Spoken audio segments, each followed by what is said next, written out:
Picture a palace with 4,000 rooms and not one of them warm enough in January.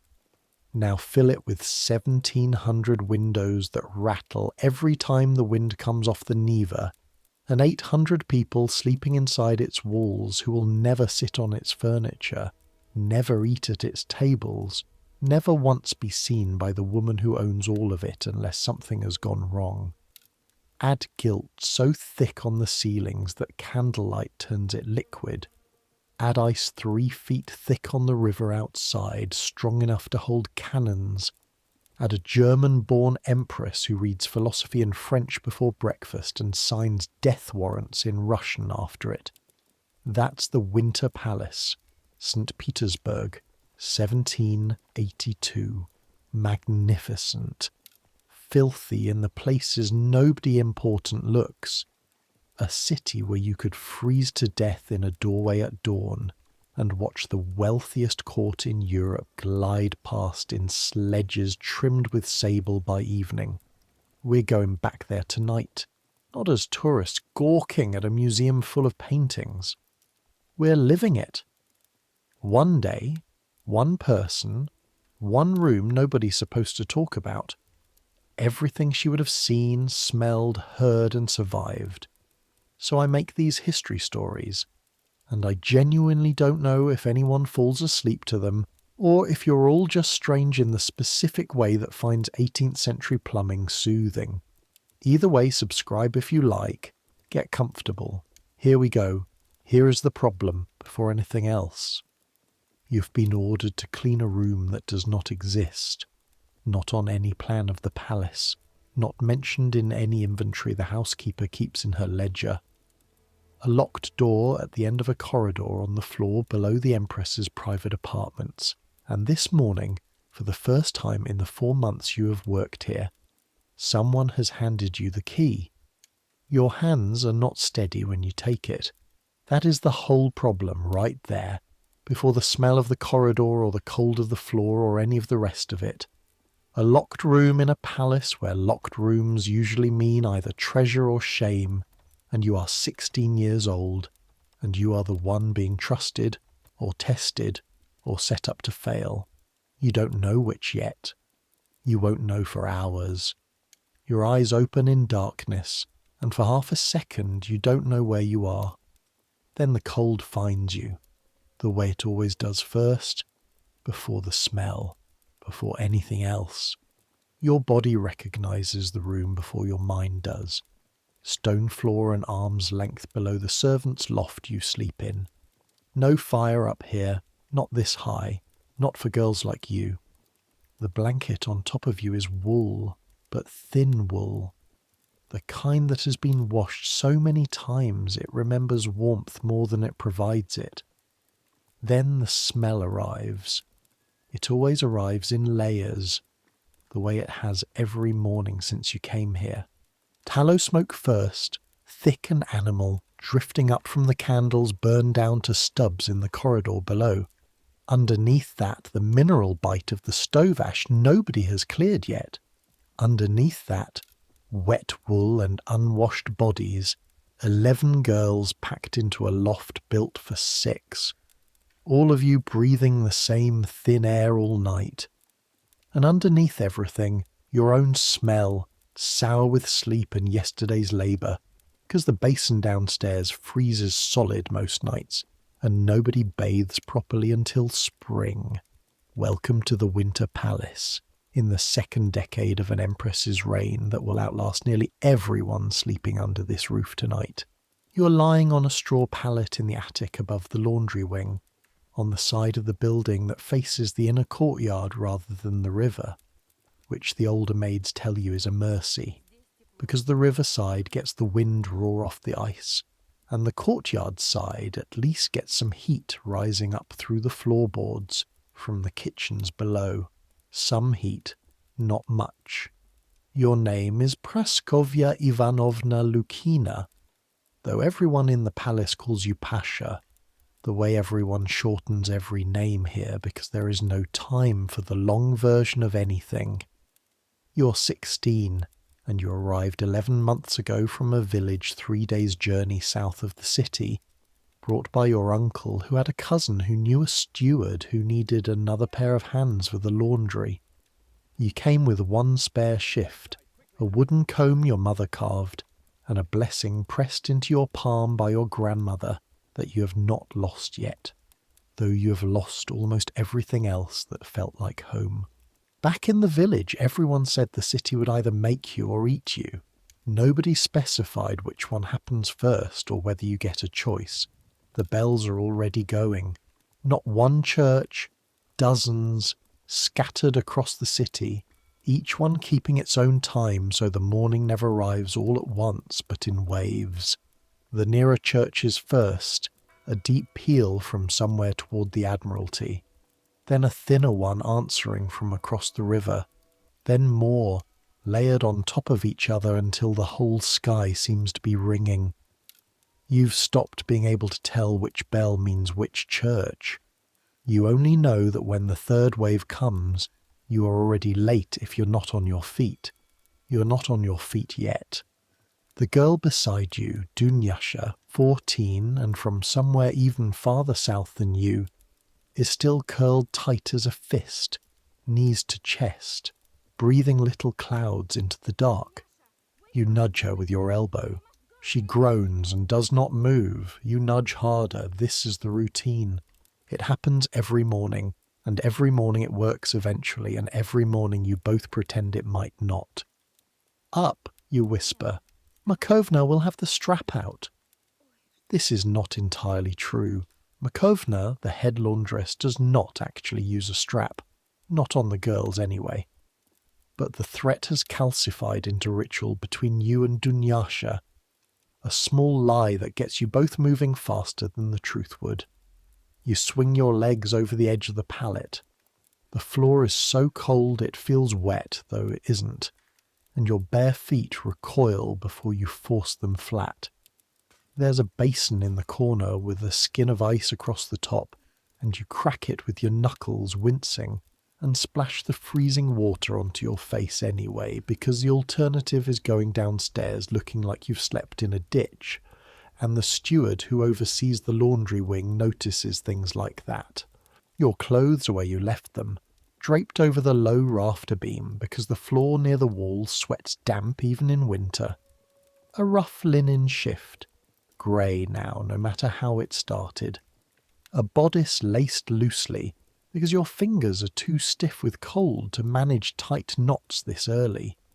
Wool stockings with one darned heel that you did yourself, badly, by candlelight 3 weeks ago. Shoes with wooden soles that clack on the stone stairs in a rhythm you could probably recognise blind. The sound of every girl in this wing descending to work at the same hour, every single day, for as long as any of you can remember being here. One thing marks you as something more than the lowest of the low, and you touch it now without thinking, the way you do every morning. A small kerchief, plain white but properly hemmed, that Markovna gave you after your 3rd month, when she decided you were worth keeping. The other new girls still wear whatever rag they arrived in. The kerchief means something. It means you've not yet been sent back. Status matters here. It matters more than almost anything, more than it ever did in the village, where everyone knew everyone's worth without needing a kerchief to prove it. By the time you get down to the laundry hall, Markovna is already there, sleeves rolled to the elbow despite the cold, arms red from yesterday's work and today's just beginning. She's a broad woman with a face like a closed door, and hands that can tell good linen from bad just by the way it falls over her wrist. Those hands have taught you almost everything you know about this place, which sheets belong to which apartments by the weave alone, which stains come out with lye, and which ones mean a garment is finished, which courtiers' linens arrive perfumed, and which arrive smelling of things nobody discusses. You're late, she says without looking up. You're not late. She says this every morning. You have learned not to argue. because arguing only delays the moment when she stops talking and starts working you, and working is always better than waiting. This morning, though, she does look up. She looks at you for a moment longer than usual, and something in her expression makes your stomach drop before she said a word. Steward wants you upstairs, not the wash, not today. Did I do something wrong? Did you? Markovna's mouth does something that isn't quite a smile. Go on, don't keep him waiting. And Pasha, she stops you with 2 fingers on your sleeve as you turn. Whatever he asks of you, you say yes, and you say nothing else. You understand me? Nothing else. Not a question, not a comment. Yes, and then your mouth stays shut. You don't understand her, not yet, but you nod, because that is also the rule here. You agree first and understand later, if you ever understand at all. The laundry hall is at the rear of the palace, low-ceilinged and steam-fogged. More honest than anywhere else in the building, because nobody important ever sees it. The wing the steward summons you to is a different country entirely. You climb 2 flights of servant stairs, narrow and unlit, the kind built into the walls themselves so that the people who use them are never glimpsed by the people who matter, and emerge through a door disguised as panelling into a corridor where the ceiling suddenly rises 20 feet, and the walls are the colour of butter and gold. You've been in corridors like this before, carrying linens, eyes down, moving fast. You've never been told to wait in one.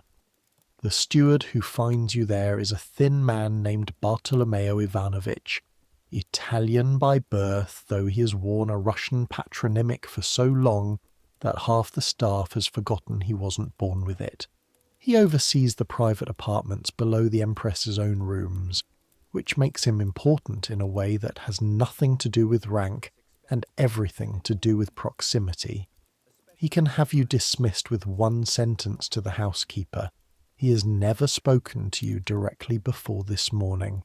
He looks you over the way Markovna looks over a basket of linens, assessing, calculating something you can't see the shape of. You can be trusted to keep your mouth closed, he says.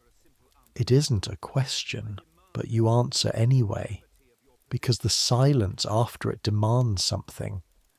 Yes, sir. That's not what I asked. I asked if you understood what I asked. You feel the floor tilt slightly under the question, though it doesn't, of course. The floor is perfectly solid. It's just your stomach doing something complicated. Yes, sir, I understand. He hands you a key. It's small, iron, plain, nothing like the ornate brass keys that open the apartment doors upstairs. This key looks like it belongs to a cellar or a strongbox, not to anything that should matter in a palace full of treasures locked behind keys far grander than this one. There is a room at the end of this corridor. You will clean it once a week, on this day, at this hour, and you will tell no one. Not Markovna, not the housekeeper, not the girl who shares your loft, not your confessor if you have one. What is inside it? Do you understand? Yes, sir. If anyone asks why you've been taken off the regular wash rotation, you will say you've been moved to help with the Empress's personal linens. That is true, in its way. It will satisfy them. Yes, sir. Good. He studies you a moment longer. You're frightened. That's correct. Stay frightened. It will keep you careful.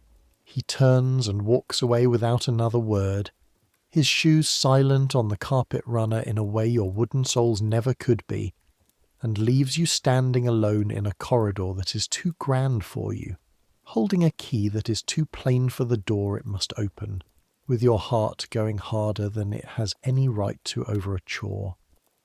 You walk the length of the corridor. Portraits watch you from both walls, dead Romanovs and dead generals, their painted eyes following in that way paintings have when the artist knew exactly what he was doing. The carpet swallows the sound of your steps almost entirely, which feels wrong, feels like the building itself is holding its breath along with you. The door is at the very end, unremarkable. The same butter and gold panelling as the walls around it, easy to miss if you didn't know exactly where to look. No plaque, no mark, just a small brass keyhole at waist height, slightly tarnished, as though it doesn't get touched often enough to stay polished. Your hand is shaking when you put the key in. You tell yourself it's the cold. It isn't entirely the cold. The lock turns with the sound heavier than its size suggests, a deep mechanical click that seems to travel up through your wrist and into your chest. The door swings inward on hinges someone has oiled recently and carefully, because they make no sound at all, which is somehow worse than if they'd creaked. And then you're standing in the doorway, looking into a room that the rest of the palace has agreed collectively and silently does not exist. The room is small, smaller than you expected, no larger than the laundry hall's drying closet. No windows. The only light comes from the open door behind you, and for a moment your eyes can't make sense of what they're seeing, because nothing in your life has prepared you for furniture like this. You don't have words for most of it. You won't get words for most of it until years later, long after you've left this palace and this city, when an older version of yourself finally hears the right terms spoken aloud by someone unashamed enough to say it. Right now, standing in the doorway at 16, all you have is your eyes, and what your eyes tell you is that someone has built chairs and couches and small tables that do things furniture should not do. That fold open in ways that have nothing to do with sitting, that are carved in places you try very hard not to look at directly, with figures that make your face go hot even in a room cold enough that your breath shows. You step back into the corridor without meaning to. Your shoulder hits the door frame. For a long moment you just stand there, breathing, the key still clutched so tight in your fist that the metal has left a mark in your palm you'll notice later, in the laundry hall, and have no explanation for. This is what Bartolomeo Ivanovich meant. This is what Markovna meant. This is the thing you are never to mention. The room that does not exist, in the palace of a woman the whole of Europe calls enlightened, who corresponds with philosophers about liberty and reason, who has just commissioned a bronze statue of her predecessor, so massive it will need its own special barge to cross half the city. You think about the village you came from, about your grandmother's blessing still folded in the hem of your shift, about what she would say if she could see this room, and you decide, standing there in the cold corridor with your heart slamming, that she is never, ever going to see this room, not even in your letters home, not even on your deathbed. You go in. You have a key and a job and you have already said yes, and the room is not going to clean itself. It takes you the better part of an hour, moving slowly, touching nothing more than you absolutely have to, dusting with a cloth held at arm's length wherever possible, your eyes fixed mostly on the ceiling and the floor and the middle distance, anywhere but the furniture itself. By the time you lock the door behind you again, your hands have stopped shaking mostly, and something in your chest has gone very still and very careful, the way it does when you understand for the first time that you are carrying a secret heavier than anything you've carried before. You will carry it for years. You don't know that yet, but you will. What you know, walking back down the servants' stairs into the steam and noise of the laundry hall, is that the world has just gotten larger and more dangerous in the same instant, and that you are going to have to learn quickly how to hold something enormous behind a face that shows nothing at all. Markovna doesn't ask. She just looks at you when you come back in, takes in whatever expression you're wearing, and decides not to comment on it, which is its own kind of mercy. "There's wash needs wringing," she says instead. "Get your hands in it. Cold work clears the head." She's right, as she usually is. The work does clear the head, eventually, the way physical labour always does, your arms aching with the wringing, water running pink-grey off lace cuffs that belong to people you'll never meet. Your knuckles roar against the wooden frame of the press. By mid-morning you have mostly stopped seeing the room every time you blink. By mid-morning you are, in every visible way, just another laundry girl in a palace full of them, sleeves soaked to the elbow, breath fogging in the unheated hall, hands moving through motions so familiar they no longer require thought. This is the trick of the place you're starting to understand. Everyone here is carrying something. The footman who serves at the Empress's private table and has seen things he will never repeat. The chambermaid who empties the close stool of a Grand Duke and knows exactly what his body tells the world that his manners don't. The valet who dresses a field marshal and has watched his hands shake every morning since a battle nobody mentions anymore. Everyone carries something, and everyone learns, fast or not at all, how to keep their face smooth over the top of it. The palace itself, you are slowly learning, is less a single building than a small kingdom layered on top of itself, with its own geography of who is permitted where and when. The grand rooms upstairs, where the Empress receives ambassadors and holds her card evenings and listens to Italian musicians she has paid enormous sums to import. Those rooms you've seen perhaps a dozen times in 11 months, always at a dead run with an armful of linen, always with your eyes down. The middle floors, where the court officials and senior household staff have their apartments, those you pass through more often, delivering and collecting, learning the names of doors if not the names of the people behind them. And below all of it, in a warren of low corridors and steep stairs that the architects never bothered to make beautiful because no visitor was ever meant to see them, the actual machinery of the place grinds on. The kitchen's vast enough to feed a small town twice a day. The laundry, the wine cellars, guarded more carefully than some of the treasure rooms, the stables, where more money is spent on horses than most Russian villages see in a generation.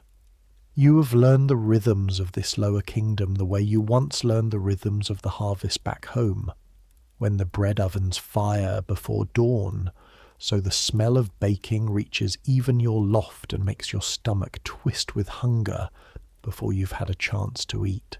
When the wood carriers come through with their loads for the stoves, a parade of grunting men and creaking handcarts that floods the lower corridors with the smell of birch and pine resin. When the ice cutters arrive from the river with blocks for the kitchen's cold stores, sweating despite the temperature, their carts dripping a trail of meltwater across stone floors that someone, usually you or a girl like you, will have to mop before nightfall. The palace has been standing in its current grand form for barely 2 decades, rebuilt and expanded so many times under so many different rulers that the older staff still argue about which parts are truly new and which are merely renovated. But the site itself has held some version of a royal residence since the city's founding, less than 100 years ago, when an earlier emperor decided to build his new capital on a swamp at the edge of the world, specifically because the rest of Europe would think him mad for trying. He wasn't entirely wrong to try, and he wasn't entirely sane in the trying by most accounts. Thousands of labourers died digging the foundations out of marshland that fought back against every pile and every stone. Your own grandfather, 2 generations back, by family legend, was one of the conscripted men sent north to dig, though whether he survived to come home or simply vanished into the swamp like so many others, nobody in your family has ever been entirely certain. You think about that sometimes, standing at the laundry hall's narrow window, looking out at the frozen river that swallowed so many men to make room for a city that now produces rooms like the one upstairs, the one that does not exist. The thought makes the work easier somehow. If your own blood is already mixed into the foundations of this place, you're owed something for being here. You don't know what, but something. Around midday the bells start again, a different pattern this time, marking the hour rather than the dawn, and Markovna calls a brief halt so the girls can eat. The meal is plain, black bread, a thin soup of cabbage and barley, weak fast to drink, but there is enough of it, which is more than you could always say back home. You eat standing, because the benches in the laundry hall are few, and the older women claim them by unspoken right. Your bowl balanced against your hip, your eyes drifting again and again toward the corridor that leads eventually to the stairs, to the upper floor, to the door that does not exist. Dunyasha notices you've gone quiet. "What did the steward want?" she asks, between mouthfuls. Not really expecting an answer. The way you ask things of someone you already suspect won't tell you. "Linens," you say. "The Empress's personal linens." It comes out smoother than you expected. The Lee Bartolomeo Ivanovich gave you, already settling into your mouth like it belongs there. Dunyasha's eyebrows go up. Personal linens for the Empress herself is a kind of promotion, the sort of thing that gets talked about in lofts after dark. But she doesn't push further, because pushing further is its own kind of danger here, and even at 14 she already understands that some doors are better left unopened, even in conversation. "Lucky," she says instead, and goes back to her soup, and that is the end of it for now. You finish your bread. Outside the small high window, the sky has gone the flat white colour it holds for most of the winter day, neither bright nor dark, just a pale lid over a city built on a swamp, full of people carrying secrets they didn't choose and can't put down. The afternoon brings more wash, more wringing, the particular ache settling into your forearms that comes from hours of repetitive labour, the kind of tired that isn't dramatic, just steady, accumulating hour by hour like silt in a slow river. You think, while you work, about the room. You can't help it. Every time your mind goes quiet, it drifts back there, to the shapes you didn't let yourself look at directly, to the cold, stale air that smelled of nothing but dust, as though even the room's own atmosphere had agreed to keep it secret. You wonder who uses it. You wonder if anyone uses it at all, or if it simply sits there, locked and silent, a private indulgence that exists only to exist, evidence of an appetite that has nowhere else in this vast glittering palace to go and be honest about itself. You will learn more about that, eventually. Not today. Today you simply carry the knowledge of the room the way you carry everything else here. Folded small, tucked away, your face arranged into the same patient blankness every other servant in this building wears like a uniform underneath their uniform.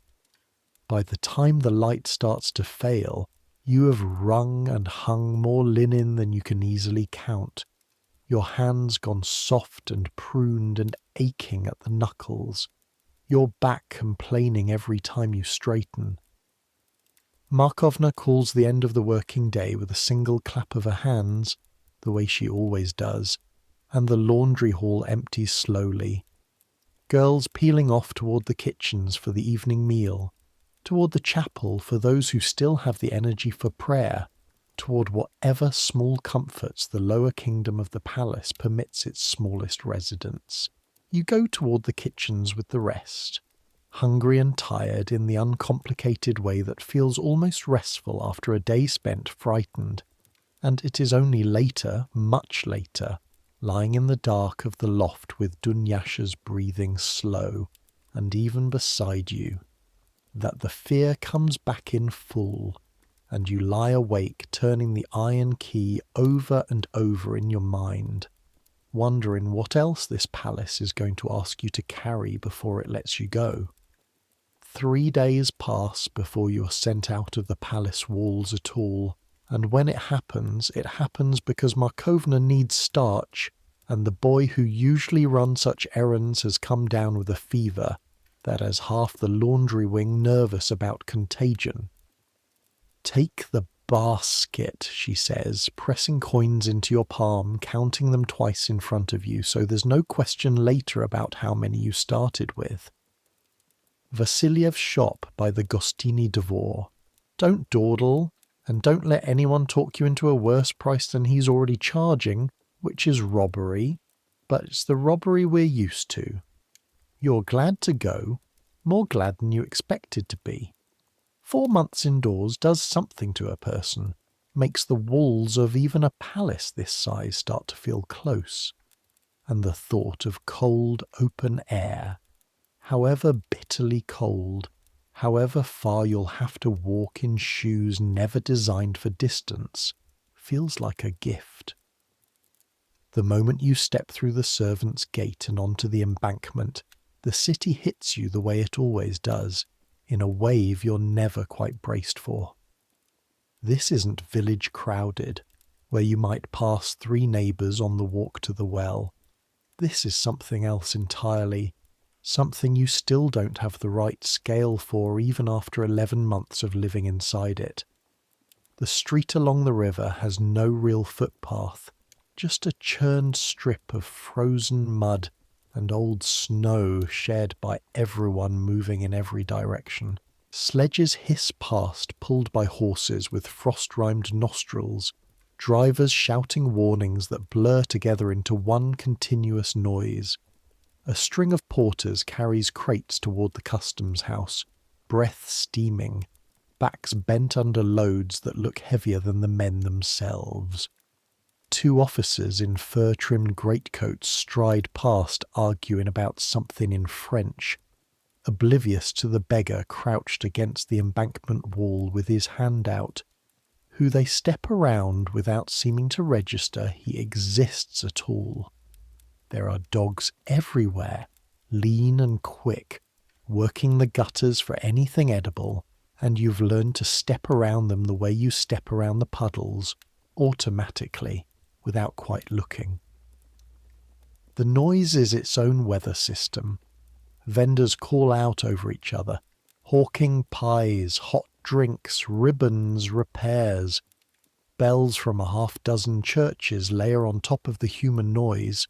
Somewhere closer to the water, men are shouting in rhythm, hauling something heavy, and underneath everything, the constant complaint of cartwheels on frozen ruts, a grinding, creaking undertone that never fully stops, day or night, anywhere in this city. You keep your basket close against your hip and your eyes moving, the way the older girls taught you in your first week. Never stop walking unless you mean to. Never look too long at anyone who looks like they want something from you, because in this city someone always wants something from you, and the trick is learning which wants are honest and which ones aren't. A woman falls into step beside you for a few strides, holding out a tray of small carved bone trinkets, talking fast and low about how lucky they are, how cheap, how perfect for a sweetheart. You shake your head and keep moving. She peels off without complaint, already turning toward her next mark, and you let out a breath you didn't know you were holding. It is on the way to Vasiliev's shop that you first see the horse. You've heard about it for weeks, the way everyone in the palace's lower kingdom has heard about it, in fragments and rumours passed along with the bread and the gossip. The Empress has commissioned a monument to her predecessor, the emperor who built this city out of swamp and stubbornness, and the monument is going to be enormous, a bronze horse and rider larger than any statue in Europe, mounted on a single piece of stone so massive that moving it from the forest where it was found to the square where it will stand has already become its own legend, its own labour, its own near impossible feat of engineering. You come around a corner near the river bank and there it is. Not the finished statue, which won't be unveiled for another 2 years yet, but the stone, the thunderstone the workmen call it, hauled here over the frozen ground on an enormous sledge built specifically for the purpose, rolled along iron-shod timbers by hundreds of men and a system of capstans that took months to design. It sits now on the embankment in a half-built cradle of scaffolding, waiting for the barge that will eventually carry it the final stretch to the square, and even unfinished, even just a rock waiting for its moment, it is the largest single object you have ever seen moved by human hands. The stone alone is taller than the palace's ground floor.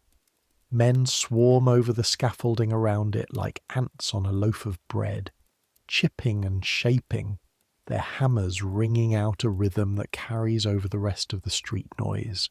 Someone tells you, a porter resting nearby with his own load set down for a moment, that the stone weighed nearly twice what it weighs now before they started cutting it down to its final shape, and that the journey here from the forest took the better part of a year, across frozen ground in winter, and specially built barges in the brief window of open water, because nothing this heavy has ever crossed solid land in living memory. They say 500 men hauled it on rollers, the porter tells you. Not because you asked, but because the stone seems to invite comment from everyone who passes it, a kind of communal awe nobody can quite keep to themselves. Drums beating the time so they'd all pull together. Took months just to get it out of the forest. You think of your own grandfather, sunk into the marsh 2 generations ago, building the ground this city stands on. You think of these 500 men hauling a stone heavier than a church, so that an empress's idea of her own legacy might one day stand on top of it, gazing out over a river none of the haulers will likely ever be remembered for crossing. The men who moved this stone were alive last year. Some of them are alive right now, resting nearby, breath steaming, hands raw from rope and timber. It is that recent, that real. You don't have time to stand and stare, though. The basket is waiting to be filled, and Markovna's coins are waiting to be spent wisely, and the afternoon is already sliding toward the hour when the light starts to fail. Vasiliev's shop, when you reach it, is warm in a way that makes your whole body ache with gratitude the moment you step through the door. Warm enough that the windows have fogged white along their lower edges. The shop smells of starch and lye soap, and underneath that something sweeter. Beeswax, maybe, or the particular smell of fine cloth that hasn't yet been touched by anyone's sweat or anyone's labour. Vasiliev himself is a heavy-set man with ink-stained fingers from his ledger, who looks you over the way every shopkeeper in this city looks over every servant who comes through the door, assessing in half a second whether you're worth bargaining with seriously or worth simply overcharging and being done with. You decide, standing there with Markovna's coins in your fist, that you are going to be worth bargaining with seriously. Starch, you say. The fine grade, not what you sold the kitchen last month. Markovna says that batch left streaks. His eyebrows go up slightly. A servant girl quoting a specific complaint from a specific batch is not what he expected. That batch was perfectly good starch. It wasn't, and you know it wasn't, because you've already replaced half of what the kitchen bought without being asked twice. This is true. You learned it from Markovna herself 2 days ago, complaining to the under-housekeeper about exactly this transaction. You didn't expect to use the information so soon, but it sits in your mouth now like a small weapon, and you watch it land. Vasiliev's mouth twitches, somewhere between annoyance and respect. Fine grade, then. For the palace's business, I won't quibble over a kopeck or two. He weighs out the starch with quick, practiced movements, wrapping it in paper, tying it with twine in a motion so smooth it barely seems to require his attention. You're new. I'd remember a girl who argues prices like a fishwife twice her age. 11 months, you say. Not new. Just quiet, mostly. Quiet girls notice the most, he says, handing over the parcel. Keep noticing. Costs you nothing, and it'll serve you eventually in a place like that. You don't know yet how right he is. You will think of those words again, more than once, in the months ahead, usually in moments when noticing something is exactly what saves you from a mistake that could have cost you everything. The walk back to the palace takes longer than the walk out, your basket heavier now, the light failing fast the way it does in this northern winter, afternoon collapsing into evening with almost no warning. You pass the thunderstone again, the workmen's torches now lit against the dusk, their hammers still ringing, the rhythm of the work continuing without pause because stone this size, once moving toward its destiny, apparently does not stop for nightfall. You think, walking past it with your starch and your aching feet, that this whole city seems to run on exactly that principle. Once something starts moving here, a stone, a war, an empress's whim, a girl from a village 3 days south, it does not stop simply because the sun has gone down. It just keeps moving, dragged along by hundreds of unseen hands toward whatever shape someone far above you has already decided it should take.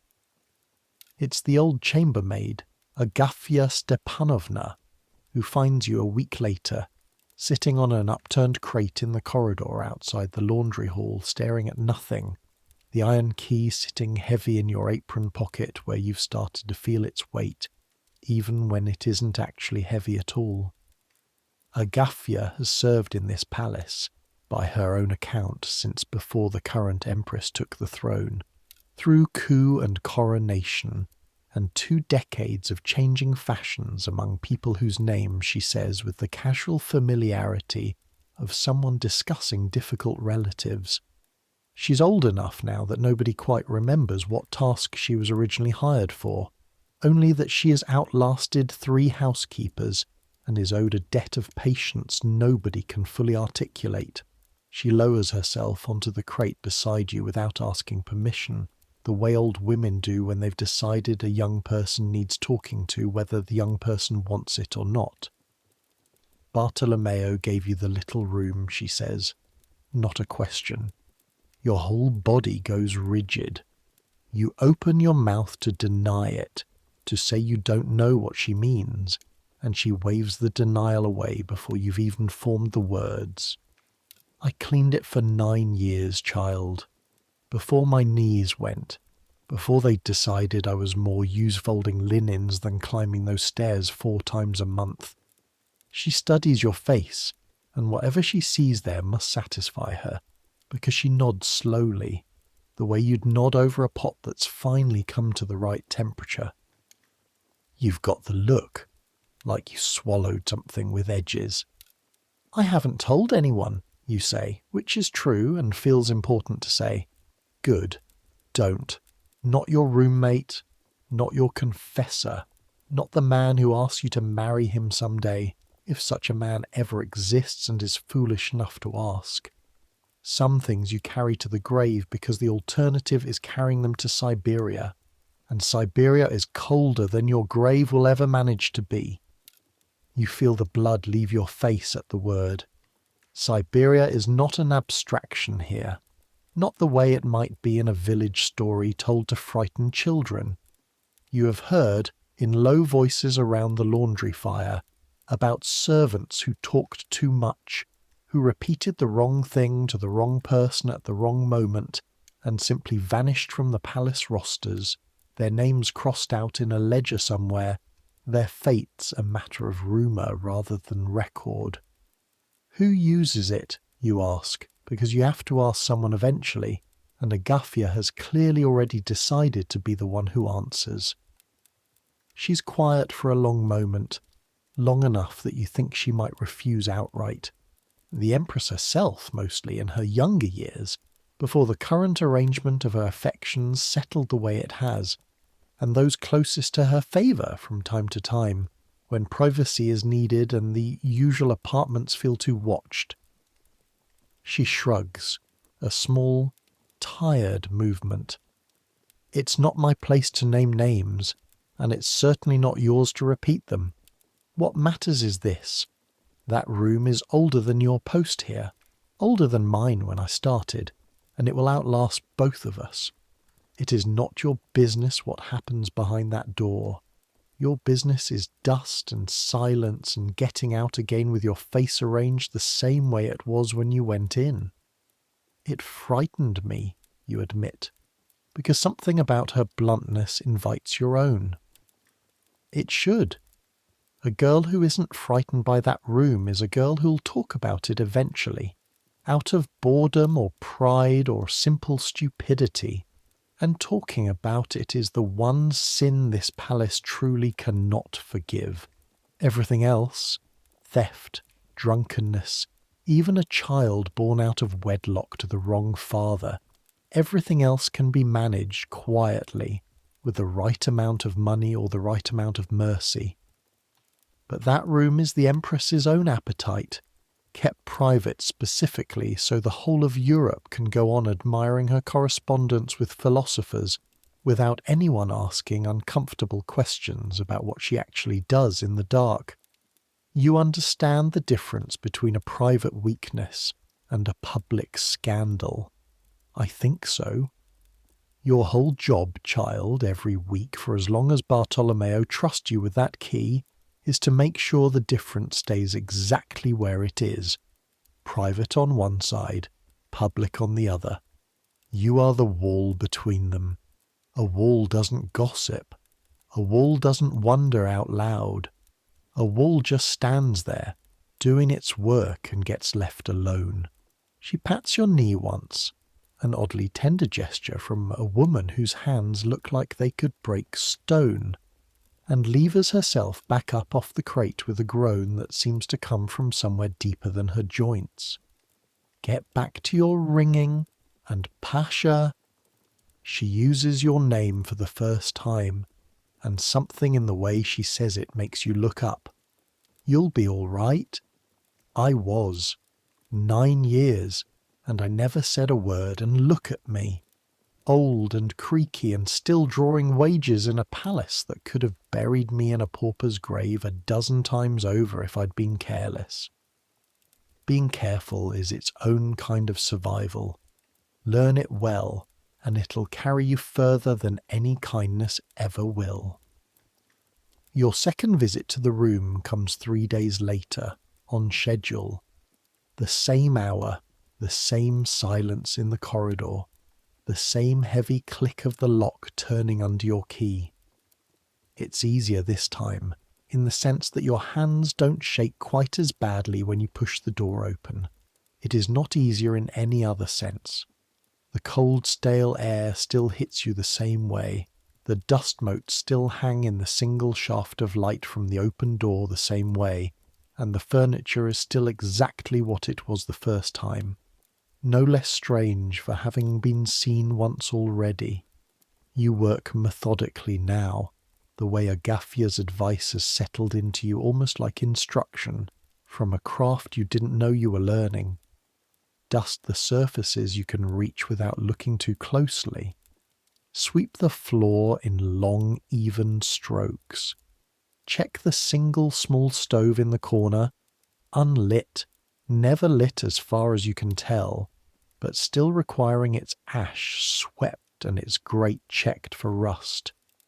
You move through the room the way you'd move through a sick room, efficient and a little holy, treating the strangeness of it the same way you'd treat any contagion, necessary to approach, dangerous to linger in. It's on this visit that you find the box. It's tucked beneath one of the low couches, easy to miss if you weren't sweeping methodically along every inch of the floor.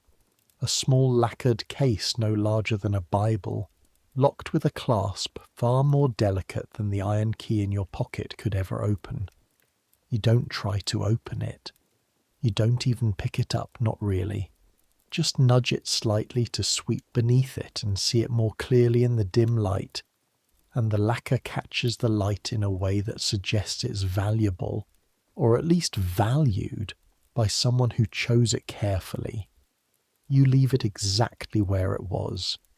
This is not a hard decision.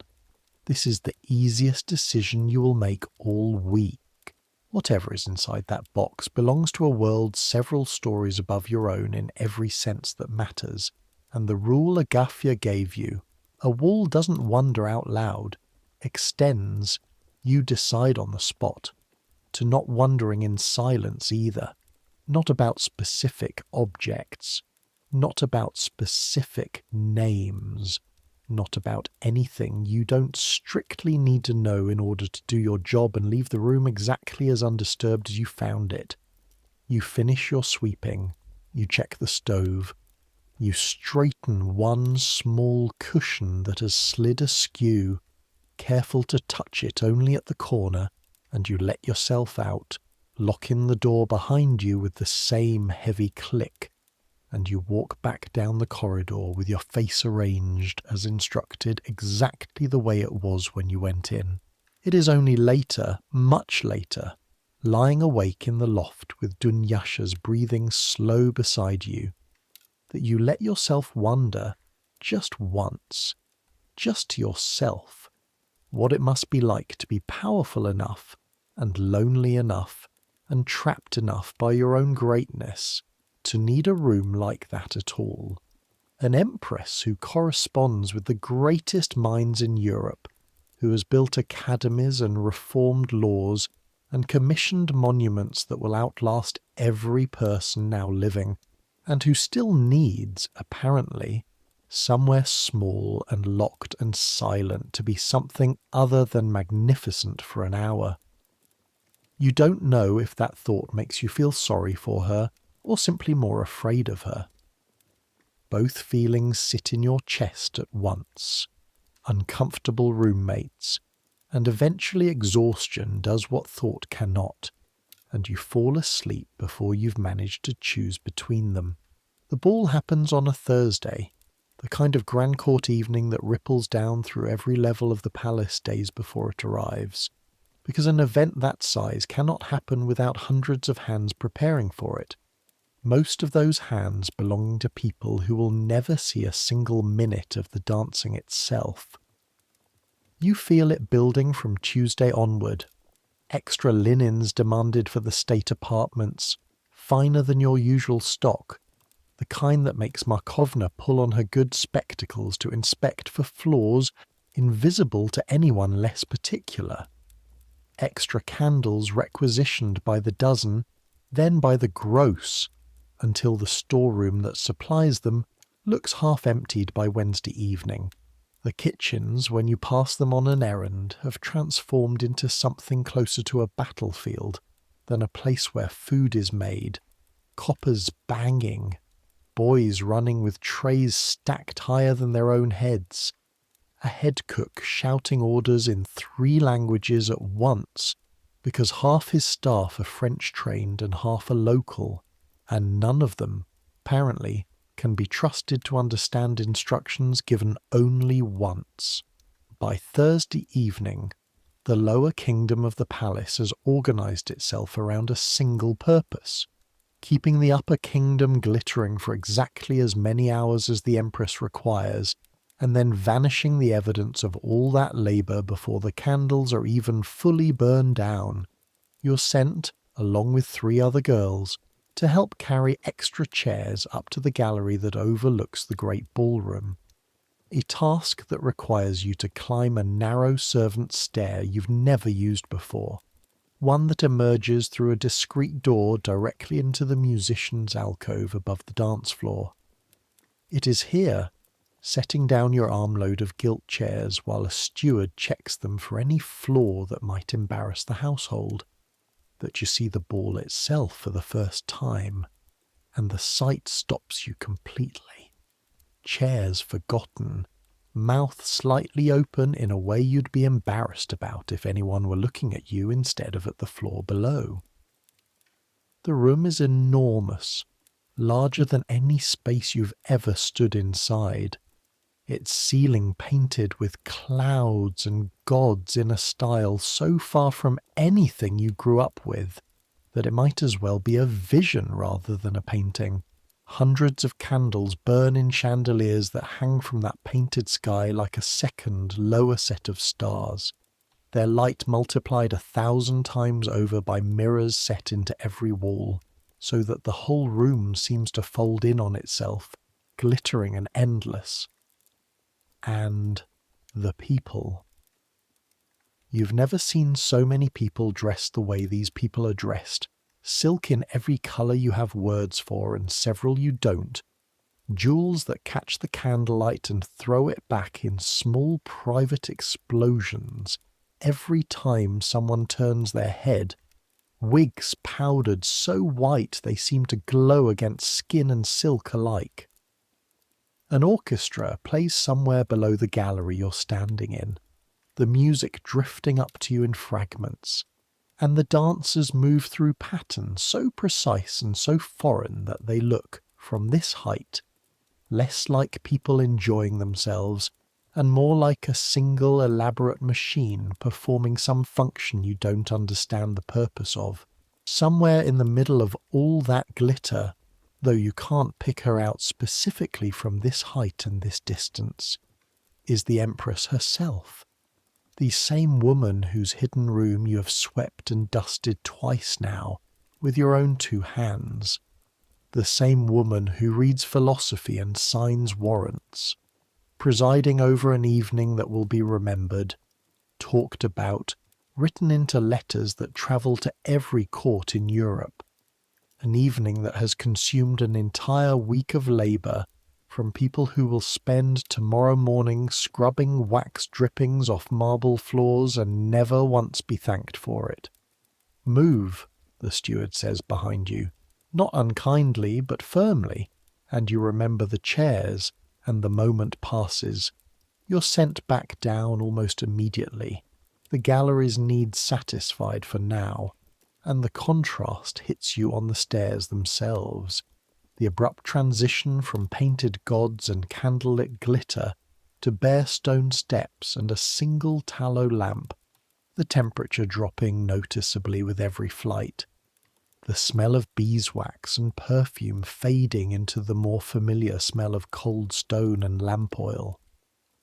By the time you reach the lower corridors again, you are fully back in your own kingdom, and the only evidence that anything extraordinary is happening upstairs is the occasional servant hurrying past with a tray or a message, faces tight with the particular strain of an evening that must go perfectly, or someone, somewhere down the chain of command, will pay for the imperfection.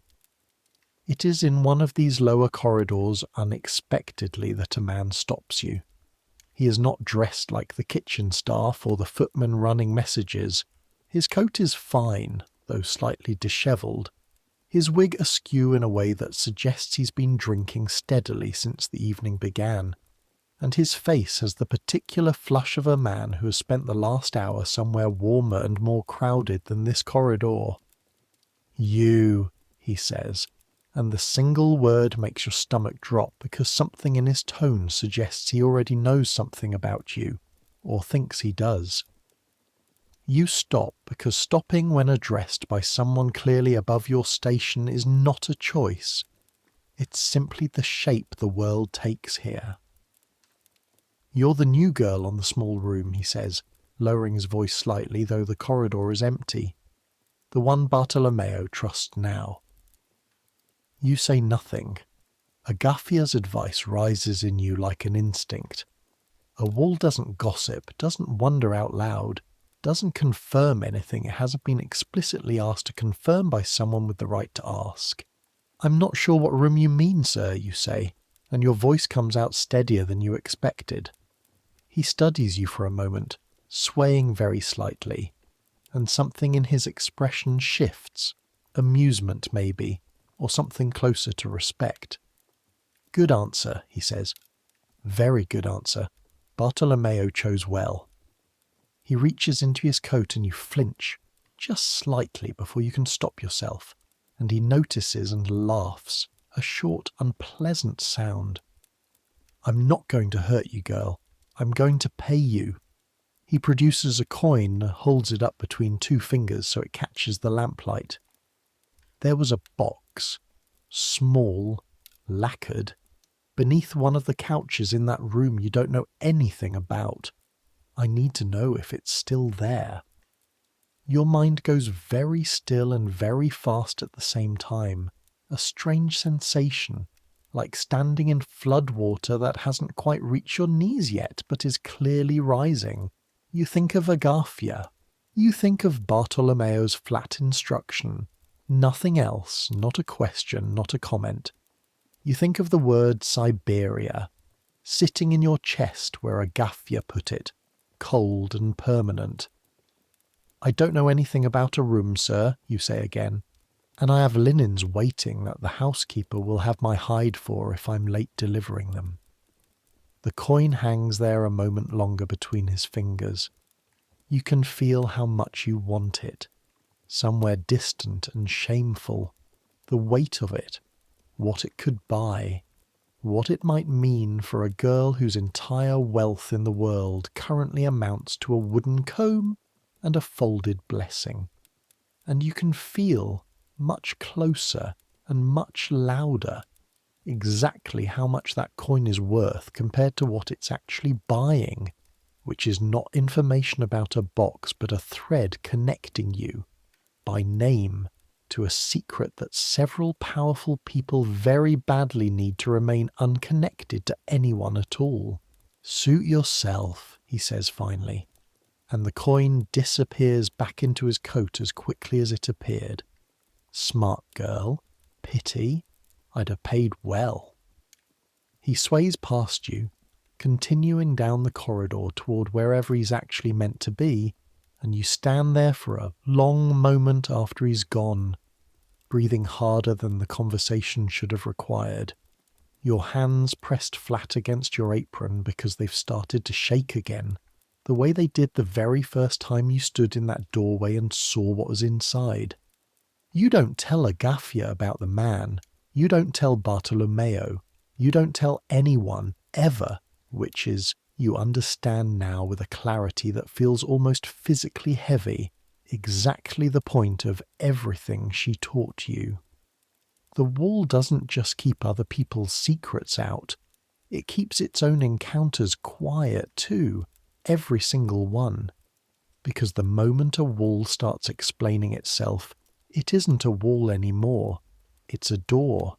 And doors, in this palace, are the things that get people sent to Siberia. You deliver your linens. You go back to the laundry hall. You wring and fold and hang until your hands ache in their familiar way. And somewhere above you, the ball continues for another 4 hours, the music drifting faintly down through the stone and timber of the building, a sound like weather happening in another country. By the time the deep cold of February settles over the city, the river has frozen solid enough to hold cannon, and on Sundays, when the palace's grip on you loosens just slightly, the whole population seems to pour out onto the ice at once, as if the frozen never has become, for these few weeks, a second city laid directly on top of the first. Dunyasha begs you to come with her this particular Sunday, and you go, not because you've fully shaken the encounter in the corridor a week earlier, but precisely because you haven't.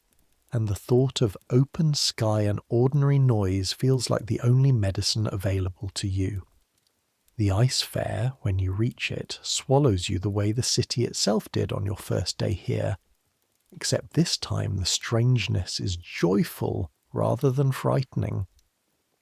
Vendors have set up wooden stalls directly on the frozen river, smoke rising from braziers where they roast chestnuts and small pastries, the smell of hot fat and cinnamon cutting through the clean mineral cold of the air in a way that makes your stomach growl despite the breakfast you already ate.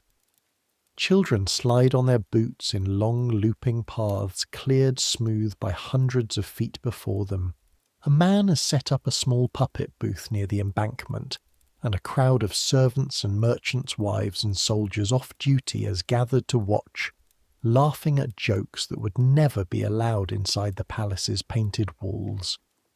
Somewhere out toward the middle of the river, a brave or foolish group has built a bonfire directly on the ice, thick enough apparently to bear the weight and the heat both, and people skate circles around it in wide looping patterns, breath streaming, cheeks red with cold and effort.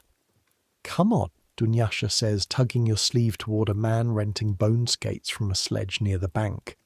"I've got 2 kopecks saved. We can share a turn each." You let her pull you along, grateful for something this simple to want. It's while you're waiting your turn, watching Dunyasha wobble and shriek and laugh away across the ice, that an old man settles onto the bench beside you, the kind of bench that's been dragged out here just for this season and will vanish again the moment the thaw comes. He's missing 2 fingers on his left hand, you notice, and a scar runs from somewhere above his eyebrow, down into a grey beard that's seen better decades. He watches the skaters with an expression of fond, weary recognition, the way you'd watch children playing a game you used to love and have mostly forgotten how to enjoy yourself. "First winter on the ice?" he asks, not looking at you directly. "Second," you say. "First time I had any free hours to enjoy it properly." He nods slowly. "I worked the ice-cutting crews for 30 years, hauling blocks up to the palace cellars, the merchants' cold stores, the fish markets. Lost these?" He holds up the maimed hand without much ceremony, the way a man shows off an old coin rather than an old wound. "To a sore that slipped when I was younger and stupider than you are now." "Does it still hurt?" "Everything still hurts, child. That's what 30 years of hauling ice gets you. Hurts in the morning, hurts worse in the damp. But I'll tell you something true, and you can believe it or not as you like." He gestures out at the river, at the bonfire, the skaters, the whole glittering frozen carnival spread across water that will, in 2 months, be running fast and brown and treacherous again, swallowing whatever falls into it without comment. This river feeds this whole city, and this river will kill you the moment it decides to. I've seen men go through the ice in places that looked perfectly solid the day before.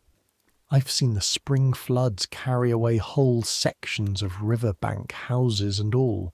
And I've also seen mornings on the water so beautiful they made 30 years of bad hands feel like a fair trade. He looks at you properly for the first time. "You work in the palace?" "Laundry," you say, which is true, and which is also these days only part of the truth, though you don't say the rest. "Hard work, but honest. Better than some post up there, I'd wager." Something flickers across his face, something that might be knowledge, or might just be an old man's general suspicion of palaces and the people who run them. "Whatever they have you doing up there, girl, keep your hands clean and your mouth shut, and you'll outlast most of the grand folk who think they're better than you.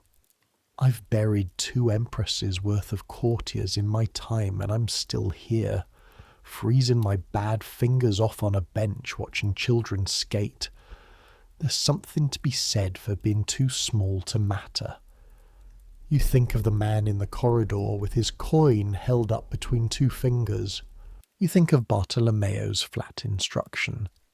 You think, not for the first time, that this entire city seems built from people quietly agreeing to be too small to matter in exchange for being allowed to keep existing at all. Go up the Admiralty Tower sometime, if you ever get the chance, the old ice cutter says, apparently done with the heavier part of the conversation. There's a gallery near the top where the watchmen stand. My nephew works there now, keeps an eye out for fires across the rooftops. Best view of this whole drowned, frozen, ridiculous city you'll ever get without paying a fortune for it. You don't get the chance that Sunday. But 3 weeks later, sent on an errand that takes you past the Admiralty on a clear, bright afternoon with an hour of unexpected free time before you're due back, you remember his words, and on impulse, with your heart beating harder than the climb alone should account for, you talk your way past a bored watchman with a story about delivering a message to his colleague, and you climb. The stairs inside the tower are narrow and dark, switching back on themselves so many times you lose count, your legs burning by the time you emerge, breathless, into a small gallery wrapped around the base of the great gilded spire, the wind hitting you immediately, sharp and clean after the staleness of the stairwell. The city spreads out below you in every direction, and for a long moment you simply stand there, hands gripping the cold iron railing, letting your eyes adjust to the scale of it. The river curves through the heart of everything, ice still gripping its surface in the shadowed stretches, open black water beginning to show where the current runs strongest near the bridges. You can see the Winter Palace from here, its long pale facade stretching along the embankment, looking smaller and somehow less menacing from this height than it ever feels from inside its corridors. Beyond it, the spire of the fortress cathedral across the water catches the afternoon light, gold against a sky gone the particular hard blue that only seems to happen here in the deep cold months.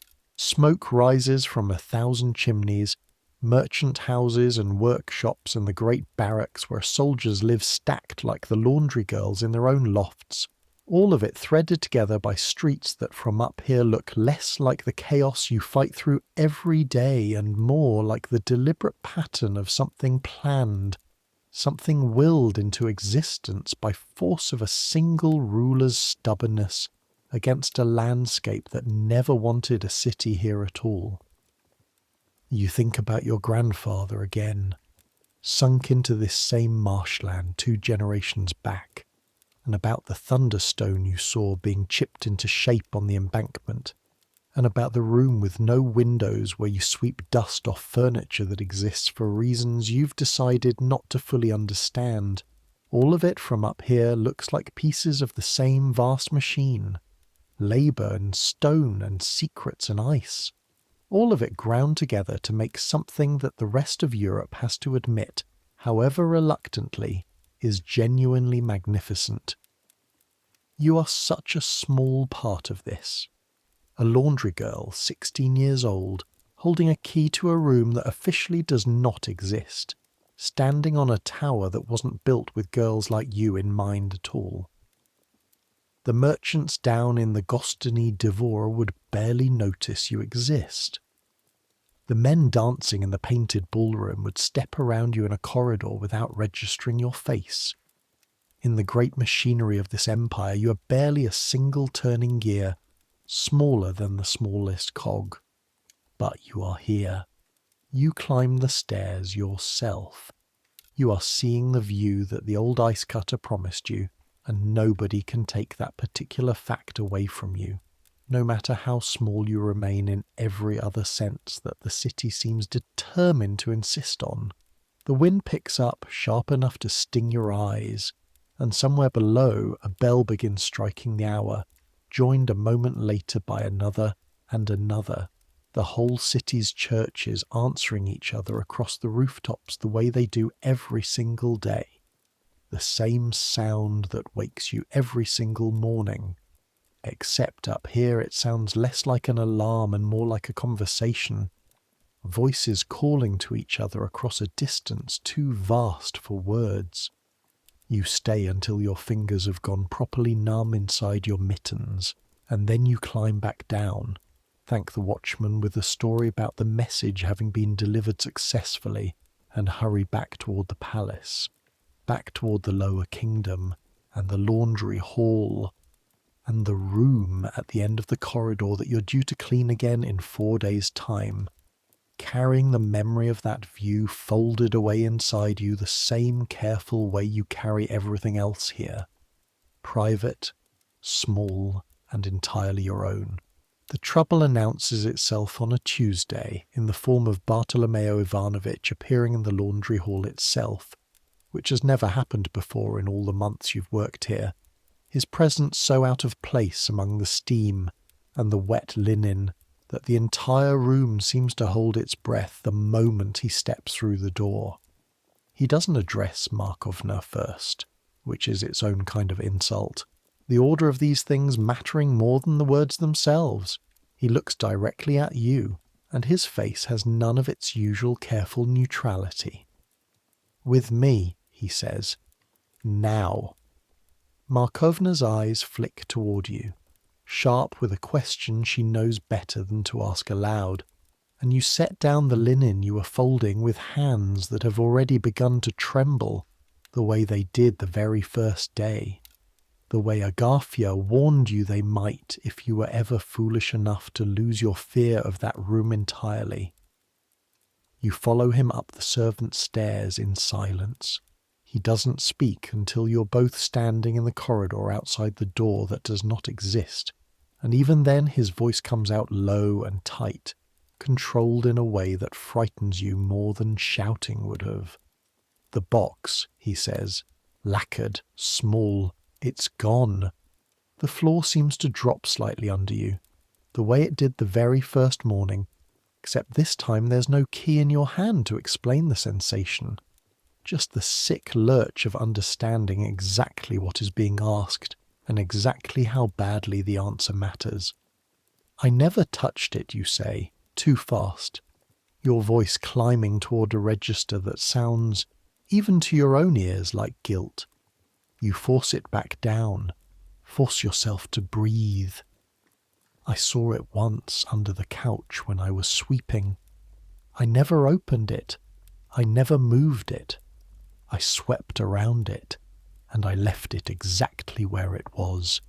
Bartolomeo studies you the way he studied you on that very first morning, weighing something, calculating, and you understand with a clarity that makes your knees go weak that this calculation is not academic this time.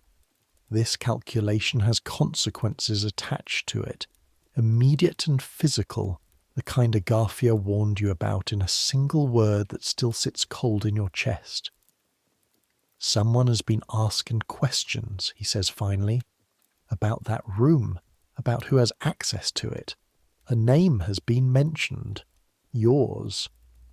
"A man stopped me," you say, the words spilling out now because the alternative, staying silent, suddenly feels far more dangerous than telling the truth all at once. "During the ball, the big one, weeks ago, he offered me a coin to tell him if the box was still there. I told him I didn't know what room he meant. I never took the money. I never told him anything."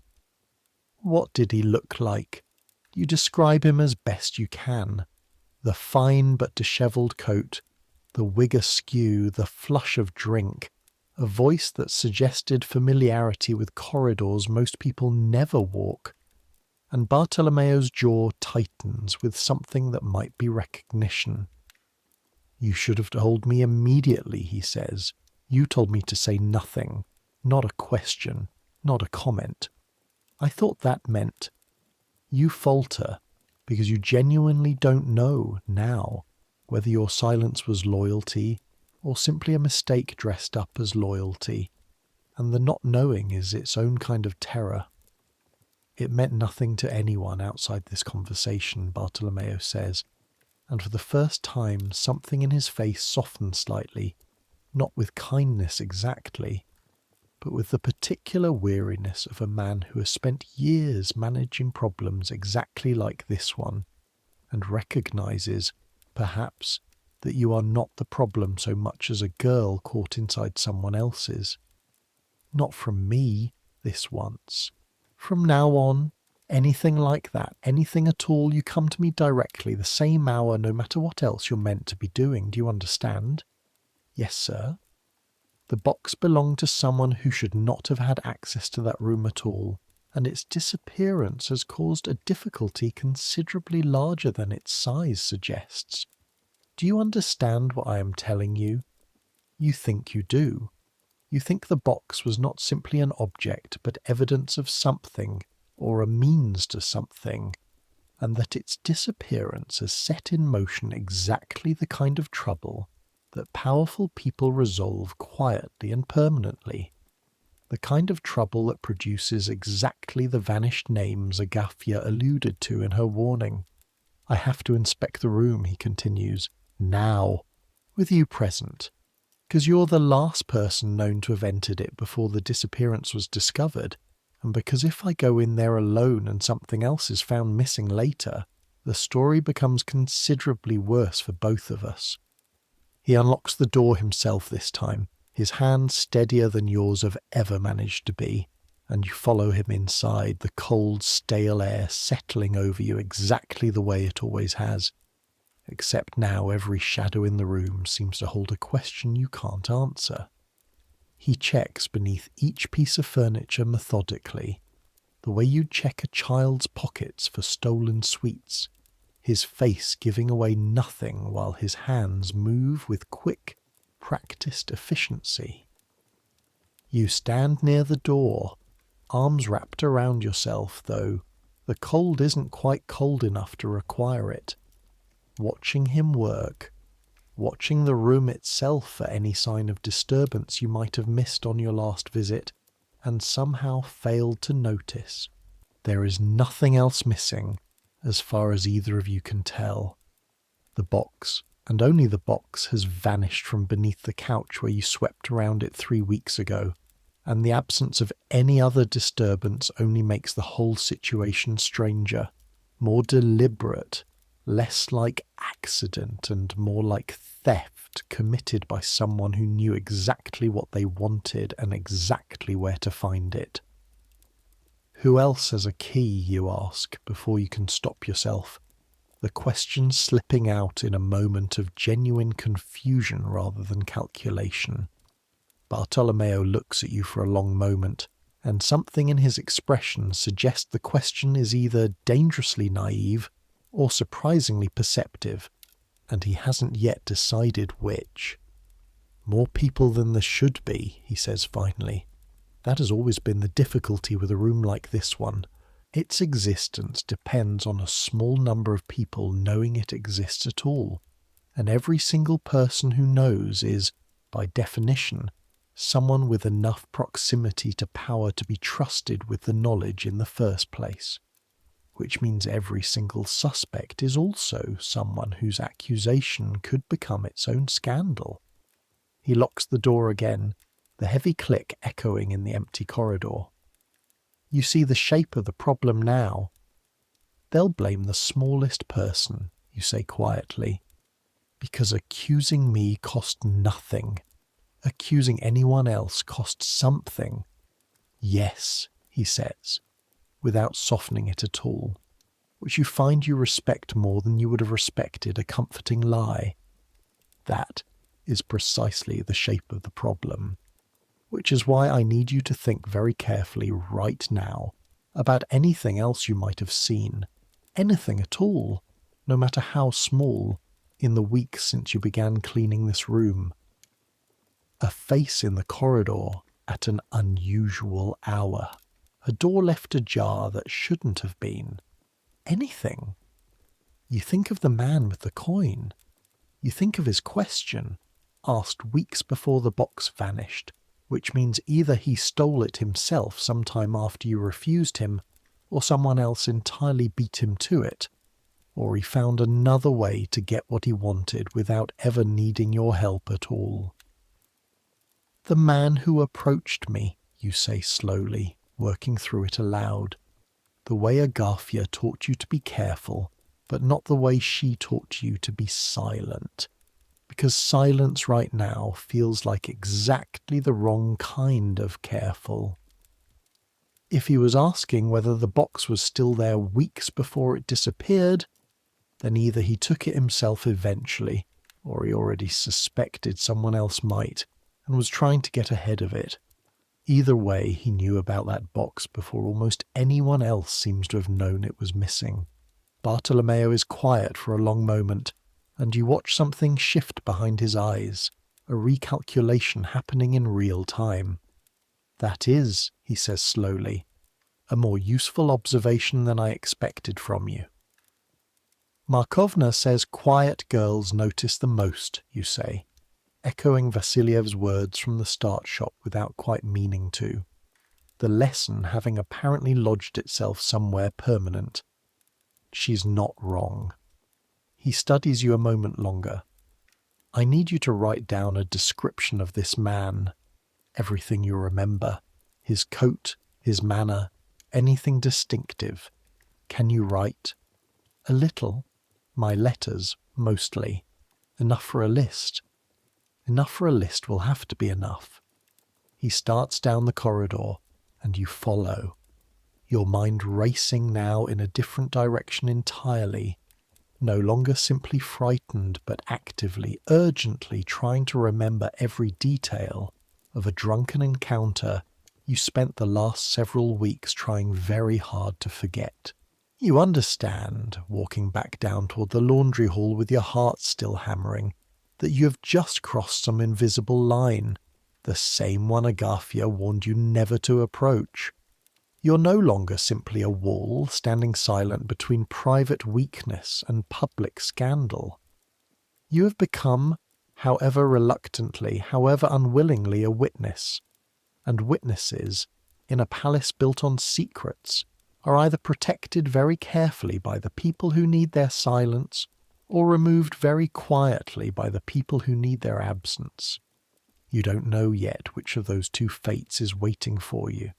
You won't know for several more days, days that will feel longer than the entire 11 months that came before them, every hour stretched thin with the particular fear of a girl who has finally learned, far too late to take it back, exactly how much danger her own carefulness was protecting her from all along. 3 days after the box vanishes, 2 guardsmen come for you in the laundry hall, and this time there is no pretense of an errand, no Bartolomeo softening the summons with his usual careful phrasing. They simply tell Markovna they require the girl, and Markovna's face goes the colour of the linen she's folding, and you understand, walking between the 2 men down corridors you've never been permitted to use before, that whatever happens next is no longer a matter Bartolomeo can manage alone. They take you to a small antechamber on the floor below the Empress's private apartments, a room with a single barred window and a table and 2 chairs, nothing like the gilt and mirrors of the ballroom, nothing like the painted ceilings you glimpsed from the musicians' gallery. This room exists for exactly one purpose, and the purpose is not comfort. You wait alone for what feels like an hour, though it might be 20 minutes, time having lost its usual shape entirely. Your hands won't stay still in your lap. You press them flat against your knees, the way you press them flat against your apron when you're frightened, and you think about your grandmother's blessing, still folded into the hem of your shift, and you wonder, with a kind of distant, floating horror, whether it has any power at all against something like this, or whether blessings are only ever good for the ordinary dangers of a village, wolves, fever, a bad harvest, and useless against the much stranger danger of a palace that has decided you might know something it cannot afford to have known. When the door finally opens, it is not a guardsman who enters, and it is not Bartolomeo either. It is a woman you have seen only twice before in your life, both times from a great distance, both times surrounded by so many other glittering people that she registered as a kind of idea rather than an actual person standing on actual feet. She is shorter than you expected, and older looking up close than the portrait suggests, her face carrying the particular tiredness of someone who has spent decades making decisions that matter to thousands of people she will never personally meet. She wears no crown, no obvious ornament beyond a simple dark gown, and for one disorienting moment you think there must be some mistake, that this cannot possibly be the Empress, until the two guardsmen who escorted her bow so deeply that their wigs nearly brush the floor, and you understand, with your whole body going cold and then strangely suddenly hot, exactly who has just walked into the room with you. You drop into the lowest curtsy you know, the one Markovna taught the new girls in their first week specifically, in case an encounter like this ever happened, though nobody ever truly expects it to, and you stay there, frozen, staring at the floor, until a voice above you, quieter and more conversational than you expected, tells you to stand. You stand. You do not look at her directly. You have been taught in the way that every servant is taught without anyone ever needing to say it aloud, that looking directly at someone this far above you is its own kind of insolence. "Look at me," she says, and the instruction is so contrary to everything you've ever been taught that for a moment you simply don't move until she repeats it slightly sharper. I dislike speaking to the top of someone's head. "Look at me, girl." You look up. Her eyes are pale and tired, and sharper than her tiredness suggests, taking you in with the same quick assessing quality you remember from Bartolomeo's gaze on that first morning, except magnified, weighted with a power that makes the assessment feel like it could end your entire life with a single sentence. "You clean the small room," she says. "It is not a question, and you do not treat it as one." "Yes, your Imperial Majesty." "And a box has gone missing from it. A box you say you saw, but did not touch." "That is the truth, Majesty. I swept around it. I never opened it. I never lifted it from where it sat." "Many people say things are the truth," she says, settling into the chair across the table from you with an unhurried economy of movement that suggests she has conducted conversations exactly like this one, more times than she could easily count. The truth itself is rather less common than the saying of it. Sit. You sit because it is an order, though every instinct in your body protests at the idea of sitting in the presence of an empress while she remains, technically, the one granting permission for you to do so. "Tell me about the man in the corridor," she says. "Bartolomeo gave me your description, but I want to hear it from you directly. Every detail. Do not soften anything for my benefit. I have heard considerably worse than whatever you're afraid of telling me." You tell her everything then. The fine coat slightly dishevelled, the wig askew, the flush of drink and the particular sway of a man who has been somewhere warmer and more crowded for several hours already.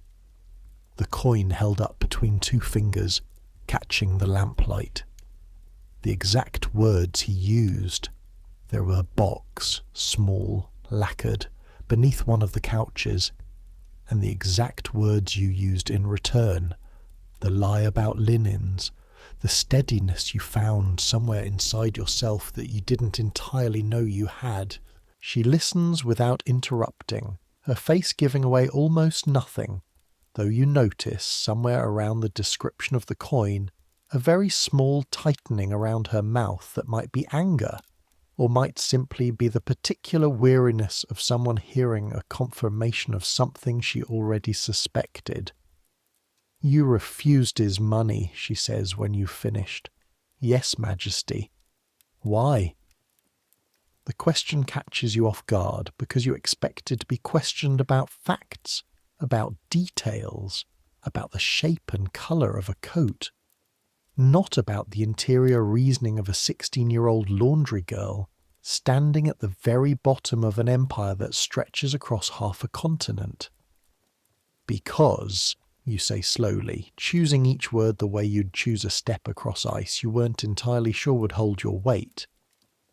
"Whatever the coin was worth, it was worth less than what it would have cost me if anyone ever learned I'd taken it, and because I had already been told, by people wiser than me, that some doors are better left unopened, even in speech."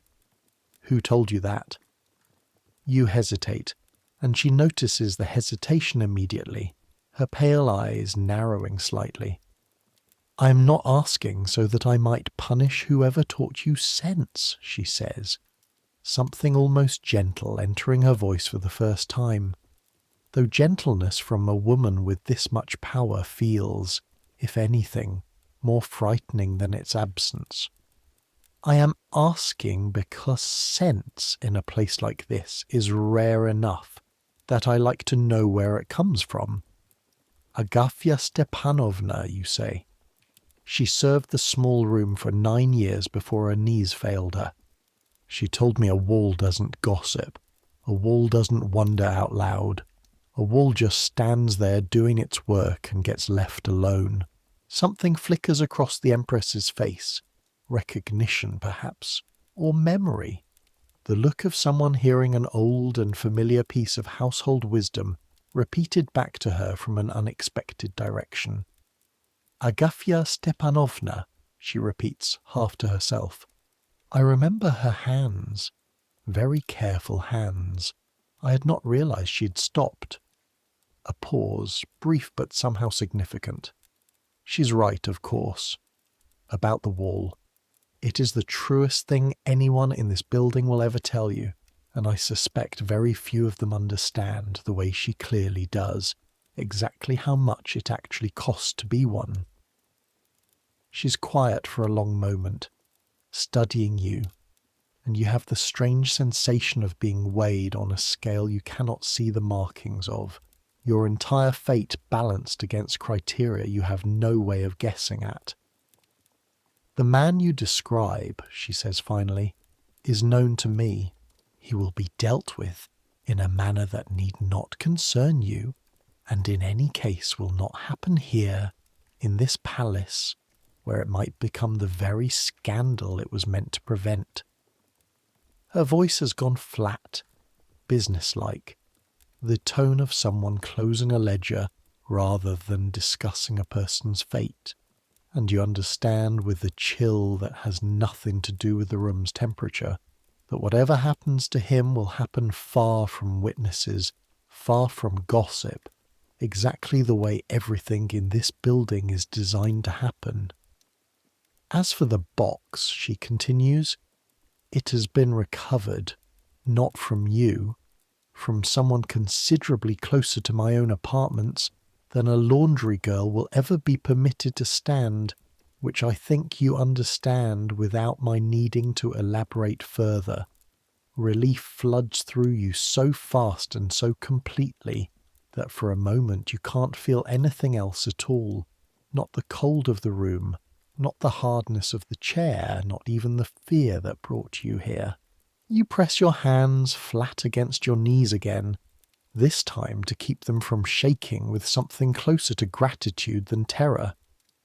"You are not in danger," the Empress says, watching your reaction with something that might, in a different woman, have been called sympathy.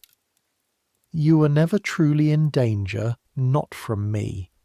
But I needed to hear your account directly, with my own ears, because the alternative, relying entirely on Bartolomeo's report, or worse, on the testimony of people with considerably more reason than you to shade the truth in their own favour, would have left me unable to be certain of anything at all. You have given me certainty, girl. Do you understand how rare that is, in a place like this? I think I'm beginning to, Majesty. Good. She rises and you scramble up after her, nearly knocking the chair backward in your haste. You will continue cleaning the room. Bartolomeo will continue to trust you, because I am telling him to, and because you have just demonstrated, in the space of one conversation, considerably more discretion than several people twice your age and a great deal closer to my own person. She pauses at the door, one hand resting on the frame, and looks back at you with an expression you will spend years trying to fully understand. Something that contains both the absolute authority of a woman who rules an empire and the strange, almost weary loneliness of someone who has just been forced, by circumstance, to explain a small private shame to a stranger 16 years her junior in rank and several decades her junior in age. You saw the room, she says. It isn't quite a question. Yes, Majesty. And you understood, without anyone needing to tell you, that what you saw was not for repeating. Yes, Majesty. Then you already know everything else I might say on the subject. Go back to your ringing, child. The world is very large and very strange, and a great deal of what holds it together is precisely this. People small enough to be trusted with secrets, too heavy for anyone grand enough to be suspected of keeping them. A faint, tired smile, there and gone so quickly you might have imagined it. I am told you climbed the Admiralty Tower last month on a borrowed excuse simply to see the view. Your blood runs cold all over again, the realization landing hard that nothing in this palace apparently escapes notice forever, not even a stolen hour belonging only to you. Yes, Majesty, you admit, because there is nothing else to say. Good, she says again, and this time the word carries something almost like approval. A girl who climbs towers for nothing but the view is a girl who understands there is more to a life than the floor she's been assigned to stand on. Keep climbing when you can. Just keep your mouth as careful as your feet, and then she's gone. The door closing behind her with a sound far softer than the heavy click of the iron key you carry in your apron pocket, and you're left alone in the small barred room. Your legs finally giving out from beneath you in a way they had the good sense not to do while she was watching, sinking back down into the chair you weren't given permission to leave, your whole body shaking now with everything it held back for the length of that conversation. Relief and terror and something else entirely, something that feels almost like having been, for one strange quarter of an hour, genuinely seen by someone whose attention could have crushed you as easily as it chose, instead, to let you go.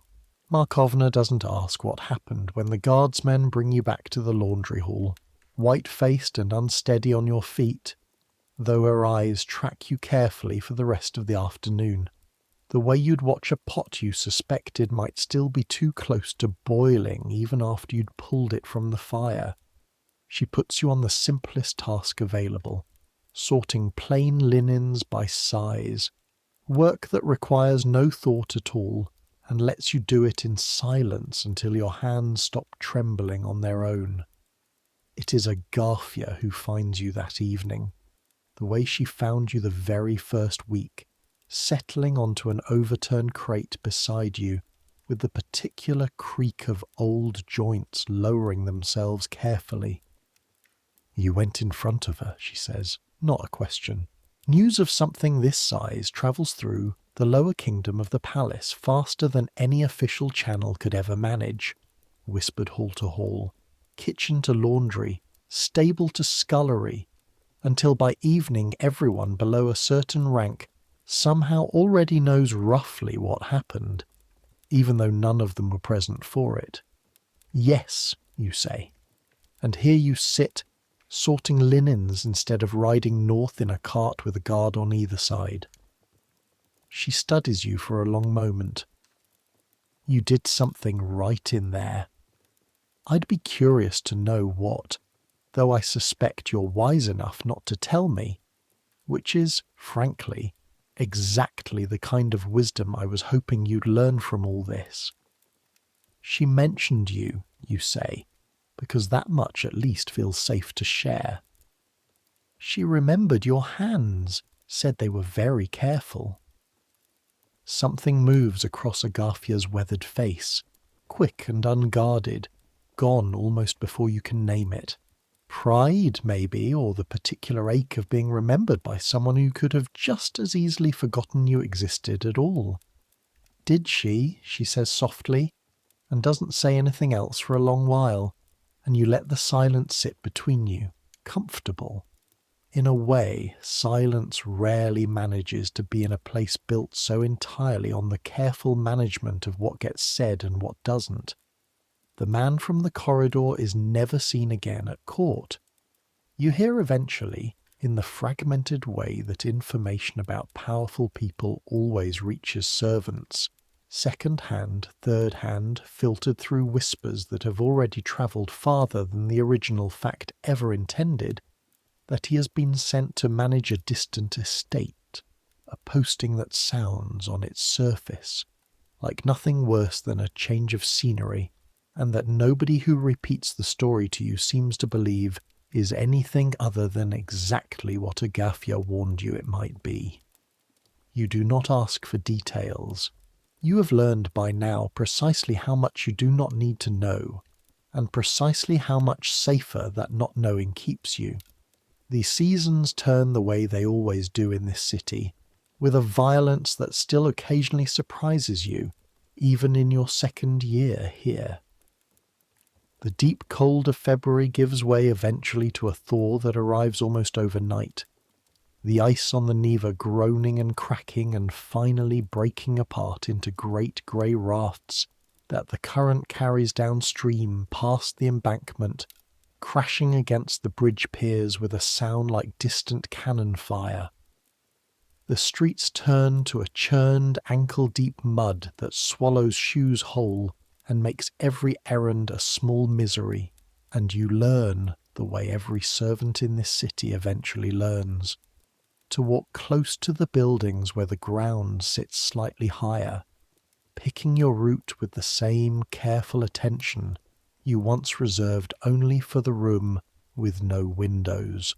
Summer, when it finally arrives, brings its own particular trial, long pale evenings that never quite darken into proper night, the sun circling low rather than setting, so that your body never fully believes it's time to sleep, even when exhaustion insists otherwise. The river smells different in the heat, ranker, and the laundry hall grows stifling despite its size, steam from the washpots mixing with the thick outdoor air, until the whole room feels like the inside of a covered pot left too long on the fire. You clean the small room every week on schedule through all of it. The fear never fully leaves you, but it changes shape over the months, the way most fears do when you carry them long enough. It stops being a sharp thing that makes your hands shake and becomes instead a kind of weight you've simply learned to hold without dropping, the way you've learned to hold a basket of wet linen against your hip for the length of a long corridor without your arm ever quite giving out. You see the box once more, months later, glimpsed briefly on a high shelf in a different apartment entirely, while delivering linens to a steward you don't normally serve. You recognise the lacquer instantly, the particular pattern of gold worked into black, and your whole body goes still for a moment, the old fear surfacing fast and complete, before you remember, with something almost like relief, that this is no longer your problem to carry. You finish your delivery. You say nothing. You leave the room with your face arranged exactly the way it was when you entered. The same trick Agafia taught you so long ago, now feeling less like a lesson you're following, and more like simply who you are. Dunyasha leaves the palace in the autumn, married off rather suddenly to a tradesman from the Viborg side who saw her once at the market and decided, with the particular certainty of men who have never had to ask anyone's permission for anything, that he wanted her for his wife. It happens fast, the way these things often do, a negotiation between her uncle and his family that you only hear about second hand, and within a fortnight she is gone from the loft entirely, her palette given to a new girl barely 13, fresh from some village even farther south than either of yours, who flinches at every loud noise and gets lost on every errand longer than the kitchen door.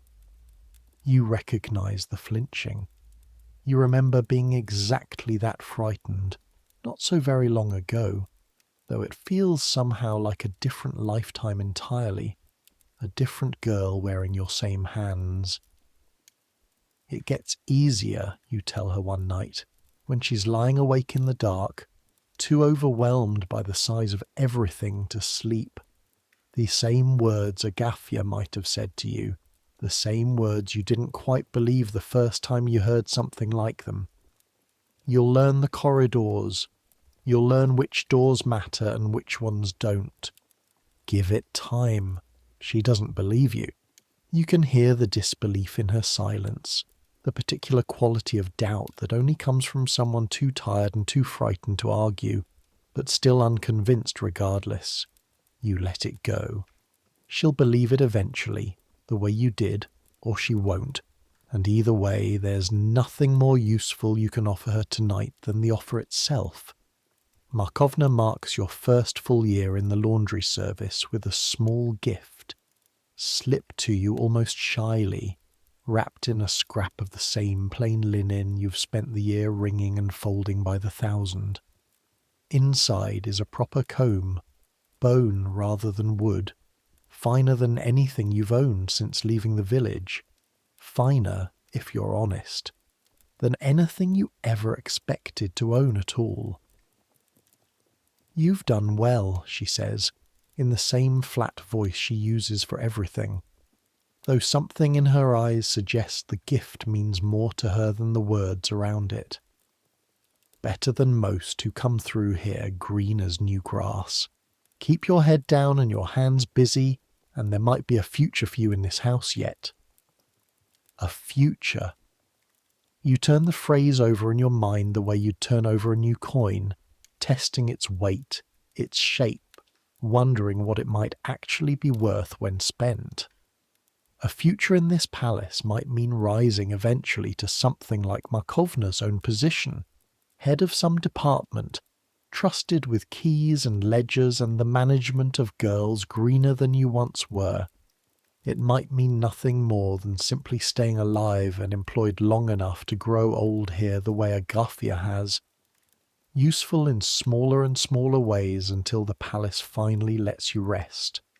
It might mean, someday, leaving entirely, taking whatever you've saved and whatever you've learned, and building something of your own somewhere the city's secrets don't reach.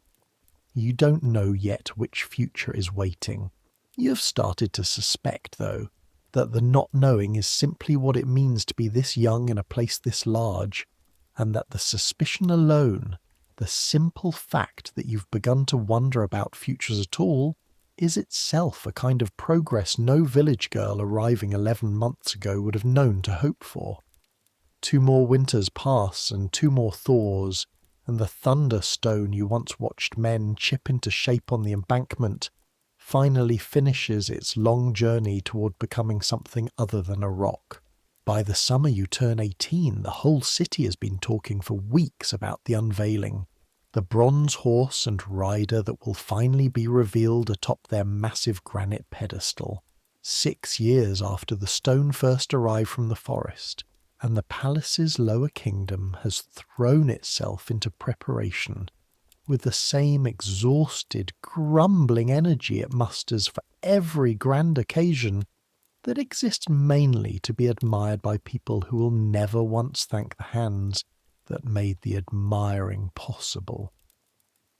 You are sent this time not to prepare chairs in a gallery, but to stand among the crowd itself, part of a small group of household staff given leave to watch the ceremony from the embankment, a rare and almost startling kindness from a steward who has decided, perhaps, that loyalty is better purchased with small mercies than extracted through fear alone. The square has been transformed. Troops in dress uniform line the open ground in long disciplined ranks, their buttons and buckles catching the August sun in small bright flashes every time they shift their weight. Beyond the soldiers, the crowd presses in from every direction, merchants and labourers and clerks and servants. More people gathered in one place than you've seen since the frost fair on the frozen river, though the mood here is different, weightier, charged with the particular electricity of a moment everyone present already understands they will be describing to their grandchildren. You can smell gunpowder faintly on the air, residue from the cannon positioned to fire a salute, mixed with horse sweat and trampled grass, and the hot metal smell of 1,000 sun-warmed buttons and breastplates. Somewhere nearby a woman has brought kvass to sell, and the smell of fermented bread drifts past in waves whenever the breeze shifts. Your feet ache from standing, your good shoes pinching at the heel the way they always do after an hour on hard ground. And still you don't move, because nobody around you is moving either. All of you held in place by the same collective anticipation. The monument itself stands draped in canvas and scaffolding, a shapeless mass that gives away nothing of what it will become once revealed, though everyone in the crowd has already heard, in the way that everyone in this city hears everything eventually, exactly what the bronze beneath the canvas depicts. A rider on a rearing horse, the great emperor who built this entire impossible city out of swamp, and will, his arm outstretched toward the river as if still, even in bronze, commanding the water itself to behave. When the Empress finally arrives, carried in an open carriage through a corridor the soldiers have kept clear with visible effort, the crowd's noise changes pitch entirely, cheering rising up in waves that roll across the square like the sound itself has weight. You catch only the briefest glimpse of her as the carriage passes, pale and composed and dressed in something that catches the light the way only the finest silk can, and for one strange disorienting moment your mind drops you straight back into that small barred room, sitting across a plain table from this same woman while she asked you, with unexpected directness, why you had refused a stranger's coin. She does not see you in this crowd, of course. There is no reason she would. No reason she would even remember your face among the thousands she has passed in the years since that conversation. But you remember hers, and something in the memory settles strangely against the spectacle unfolding in front of you now. The private weariness you glimpsed in that small room, sitting uneasily beside the public magnificence the entire square has gathered to witness. The ceremony itself moves with the slowness that tests the patience of everyone standing in the heat. Speeches given in voices too distant for most of the crowd to actually hear. Clergy intoning blessings over the draped shape. Soldiers shifting in their ranks as the sun climbs higher and the morning's freshness gives way to the thick, sweat-damp heat of full summer. A child near you grows restless and is hushed, then grows restless again, then is finally lifted onto his father's shoulders, where he sits transfixed despite his earlier boredom, the way children always seem to settle the moment they can finally see. And then, with a suddenness that catches the entire crowd slightly off guard despite hours of waiting for exactly this moment, the canvas drops. The sound that goes up from the square is unlike anything you've heard before. Not quite a cheer and not quite a gasp, but some combination of both. A single enormous exhalation from thousands of throats at once. The bronze horse rears above the crowd, caught mid-motion in a way that seems, impossibly, to still be moving even now that it has finally stopped, the rider's outstretched arm commanding a city that did not exist before this man willed it into being, mounted atop a stone so massive it took 500 men and the better part of a year to drag it here from a forest most of the crowd will never see, will never. Cannons fire the salute, the sound rolling across the square and out over the river in great booming waves that you feel in your chest as much as hear with your ears. And the crowd surges and cheers, and somewhere nearby a woman is openly weeping. Whether from patriotism or simple exhaustion you can't tell and don't ask. You stand there for a long moment, the way you once stood in the small lacquered room, the way you once stood atop the Admiralty Tower, taking in something too large to fully process all at once. The monument is magnificent. There's no honest way around that fact, no servant's resentment large enough to fully cancel out the sheer awe of watching something this enormous and this carefully made finally reveal itself to the light. But you also think, standing there with your aching feet and your good shoes pinching at the heel, of the men who hauled that stone on rollers, drums beating the time so they'd all pull together, some of whom surely did not survive the labour any more than your grandfather, by family legend, survived digging this city's foundations out of the marsh 2 generations ago. You think of the labourers who will spend tomorrow morning clearing away the scaffolding and the canvas and the trampled grass, work that nobody watching today's spectacle will ever think to thank them for. You think, with a clarity that feels almost like a private joke between yourself and nobody else present, that this entire empire seems built from exactly this pattern. Vast, visible magnificence resting on the backs of labour nobody is meant to notice. The same shape as a grand ballroom resting directly above a laundry hall. The same shape as a locked room with no windows existing quietly beneath the painted ceilings of an empress's public glory. You are part of that hidden labour, and you have decided somewhere in the past 2 years, without ever quite announcing the decision to yourself, that you're no longer ashamed of it. The wall does not gossip, but the wall also does not vanish, simply because nobody looking at the grand facade thinks to wonder what holds it standing. You hold things standing. You've held a room's worth of secrets standing for 2 years now without dropping a single one.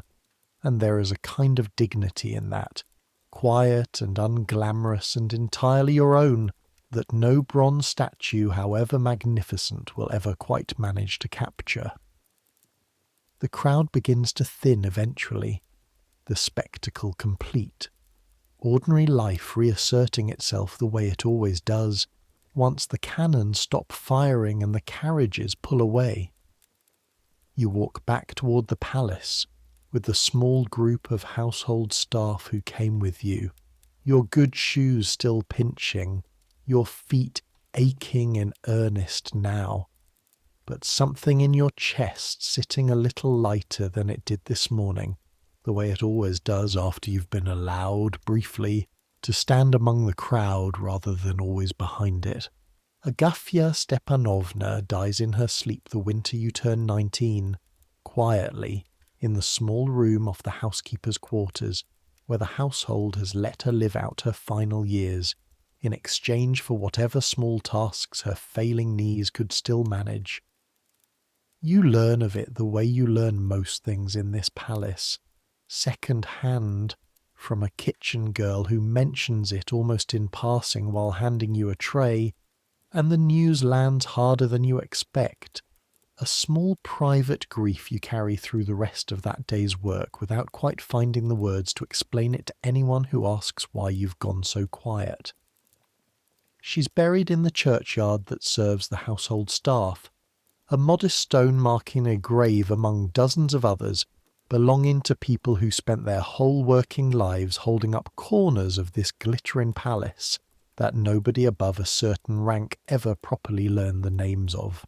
You go to the small service along with Markovna and a handful of others who remember her, and you think, standing in the cold with your breath steaming and your hands folded, about the 9 years she spent cleaning the small room before her knees failed her, about the careful hands the Empress herself remembered, about a wall that finally, after decades of standing exactly where it was needed, was allowed to simply stop.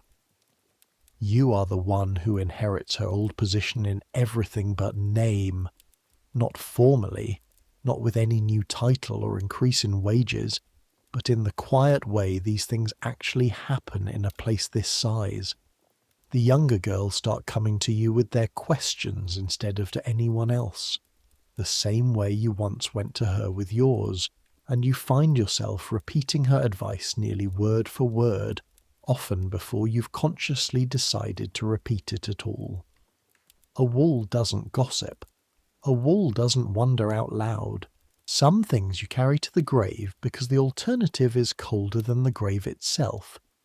Bartolomeo Ivanovich formally extends your responsibilities the following spring, adding a second small room to your weekly rounds, one floor up from the first, that you're told even less about than the original, only that it requires the same careful hands and the same careful silence, and that he trusts you specifically because you have already proven, under circumstances considerably more dangerous than most servants ever face, exactly how trustworthy you are. It is around this time that you are sent for the first time into the gallery wing the Empress has been quietly building for years, a long suite of rooms connected to the palace proper, filled floor to ceiling with paintings purchased from collections across Europe, an indulgence so vast and so expensive that even the courtiers speak of it with a mixture of admiration and faint disapproval, as though magnificence on this scale makes even them slightly uneasy.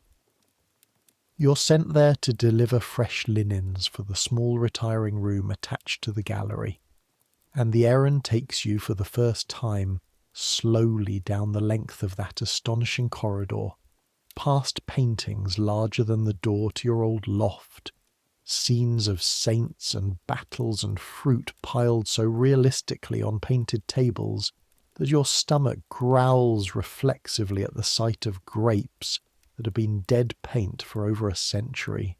The light in the gallery falls differently than anywhere else in the palace, softer somehow, filtered through tall windows specifically angled, you're told later, to flatter the canvases rather than the people viewing them, an entire room designed around the needs of paint and colour rather than the comfort of flesh and blood.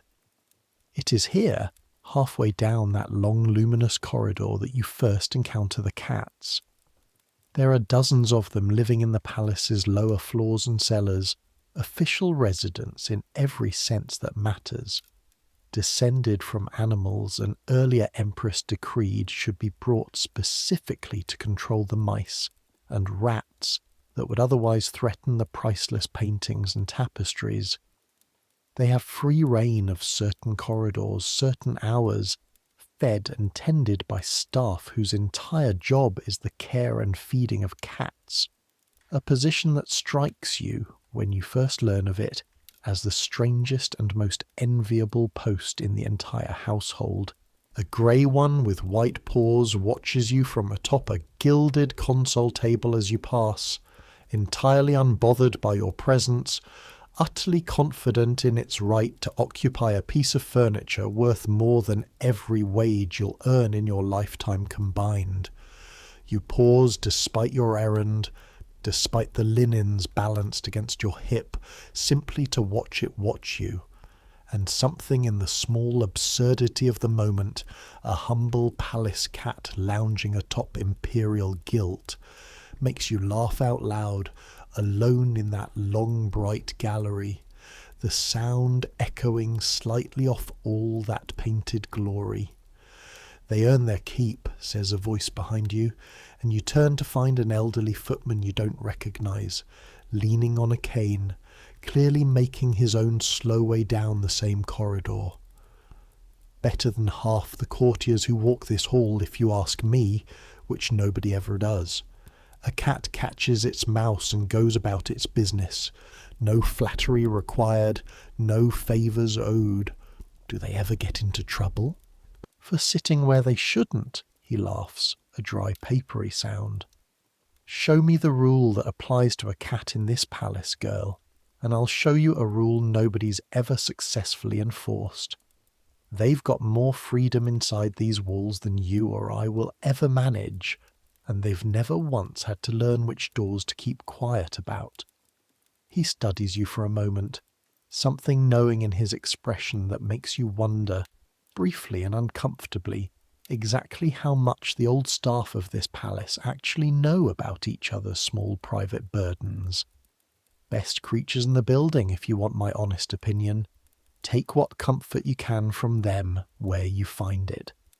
There's precious little comfort handed out freely in a place like this otherwise. You finish your errand and continue on, but you find yourself in the weeks and months that follow taking the longer route through the gallery whenever your tasks permit it. Not for the paintings exactly, though they never stop being extraordinary, but for the simple animal comfort of watching a cat doze in a patch of filtered light, utterly indifferent to the weight of everything around it. Magnificence and secrecy and labour and grief, all equally unremarkable to a creature that has never once been asked to carry any of it. The fire happens on a night in your second winter, and for the rest of your life you will be able to call back, instantly and completely, every single sensation of those 20 minutes. The way certain nights simply refuse to soften with time the way most memories eventually do. It starts with a smell. Not the usual layered smell of the loft at night, tallow and damp wool and bodies, but something sharper underneath it. Acrid. Wrong. The kind of smell your body recognizes as danger a full breath before your sleeping mind manages to catch up. You're awake before you understand why you're awake, sitting bolt upright on the pallet, heart already hammering, every hair on your arm standing up beneath your shift. The girl sleeping beside you, not Dunyasha by now, but a quiet child named Fenya, stirs and mumbles and doesn't wake.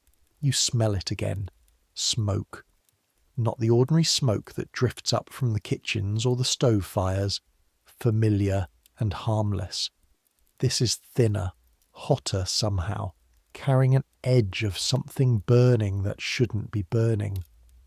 You're on your feet before you've consciously decided to stand, your bare feet slapping cold stone, your hand shaking Fenya awake with a roughness you'll apologise for later, and she'll forgive without needing the apology at all. Up, you say, and your voice comes out wrong, too tight, and that wrongness alone is enough to snap her fully awake. Something's burning. The corridor outside the loft is already hazed with the thin grey smoke, not thick enough yet to choke, but enough to sting your eyes immediately, enough to taste at the back of your throat with every breath. Somewhere below you can hear shouting starting, voices rising over each other, the particular escalating chaos of people discovering danger at slightly different moments and trying, all at once, to make sense of it. Your hands find the wall without your eyes needing to see it, the same wall you've felt your way along 100 times in the dark on ordinary nights. Except tonight every familiar groove and crack in the plaster feels different under your fingers, charged with an urgency that makes your whole body feel too large and too clumsy for the narrow stairs.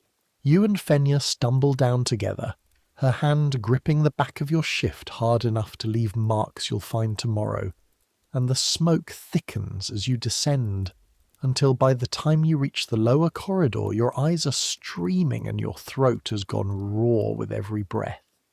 The fire, you'll learn within the hour, started in a storeroom 2 floors below the laundry wing, where a careless lamp left burning too close to a stack of old linens and packing straw finally caught, the flames working their way up through a gap between floors before anyone noticed the smell strongly enough to raise the alarm. It is, by the standards of palace disasters, a small fire, contained within hours, far from the grand apartments, far from any treasure more valuable than worn-out bedding and broken furniture awaiting repair.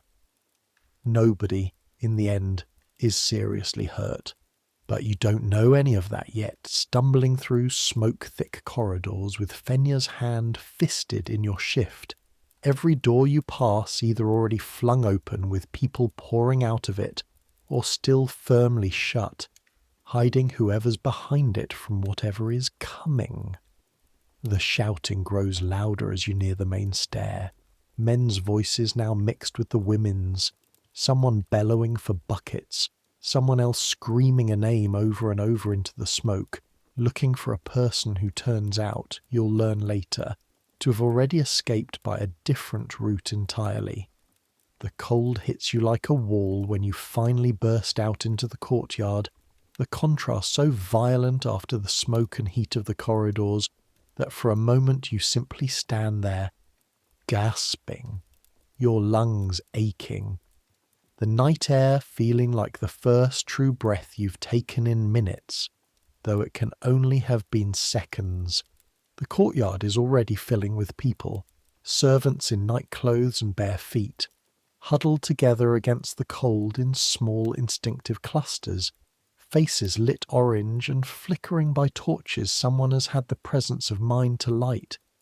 You can see smoke rising from a section of the building 2 wings over from your own, thick and grey against the black sky, lit from below by a glow you can't yet identify as flame or simply reflected torchlight. Markovna finds you in the crowd, her face streaked with soot, though you don't know how she got it there, gripping your shoulder hard enough to hurt. Fenya, where's Fenya? Here, you say, and only then realise the girl's hand is still locked into the back of your shift, shaking now badly, the way bodies shake once the immediate danger has passed and the fear finally catches up with them. Good girl. Markovna pulls you both into the rough circle of women she's already gathered, a small huddle of warmth in a courtyard otherwise full of cold and noise and confusion. It's nearly out, some fool's lamp in the old linen store. They've got the bucket chain going already. You can hear it now that she's said it, the rhythm beneath the shouting, a steady call and response. Buckets passed hand to hand from the well in the corner of the courtyard up toward the smoking section of the building, men's arms working in a chain that has clearly been drilled before, even if never quite like this, in the deep middle of a freezing winter night. You stand there for what feels like an hour but is probably closer to 20 minutes, watching the smoke thin gradually from black to grey to nearly nothing, your bare feet numb against the frozen courtyard stones, Fenya pressed against your side, shivering in a way that has nothing to do with cold alone. When the all-clear finally comes, called out by a steward you don't recognise, relief moves through the crowd in a visible wave, shoulders dropping, voices softening, someone nearby actually laughing, a thin, shaky sound that has more to do with surviving fear than with anything genuinely funny.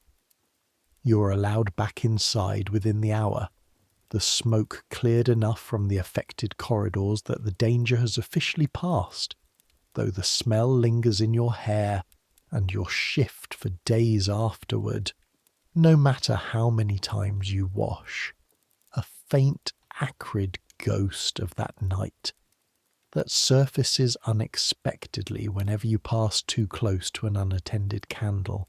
It is the closest this palace has come, in your 3 years here, to the kind of disaster that the older staff speak of in hushed, careful tones from decades past.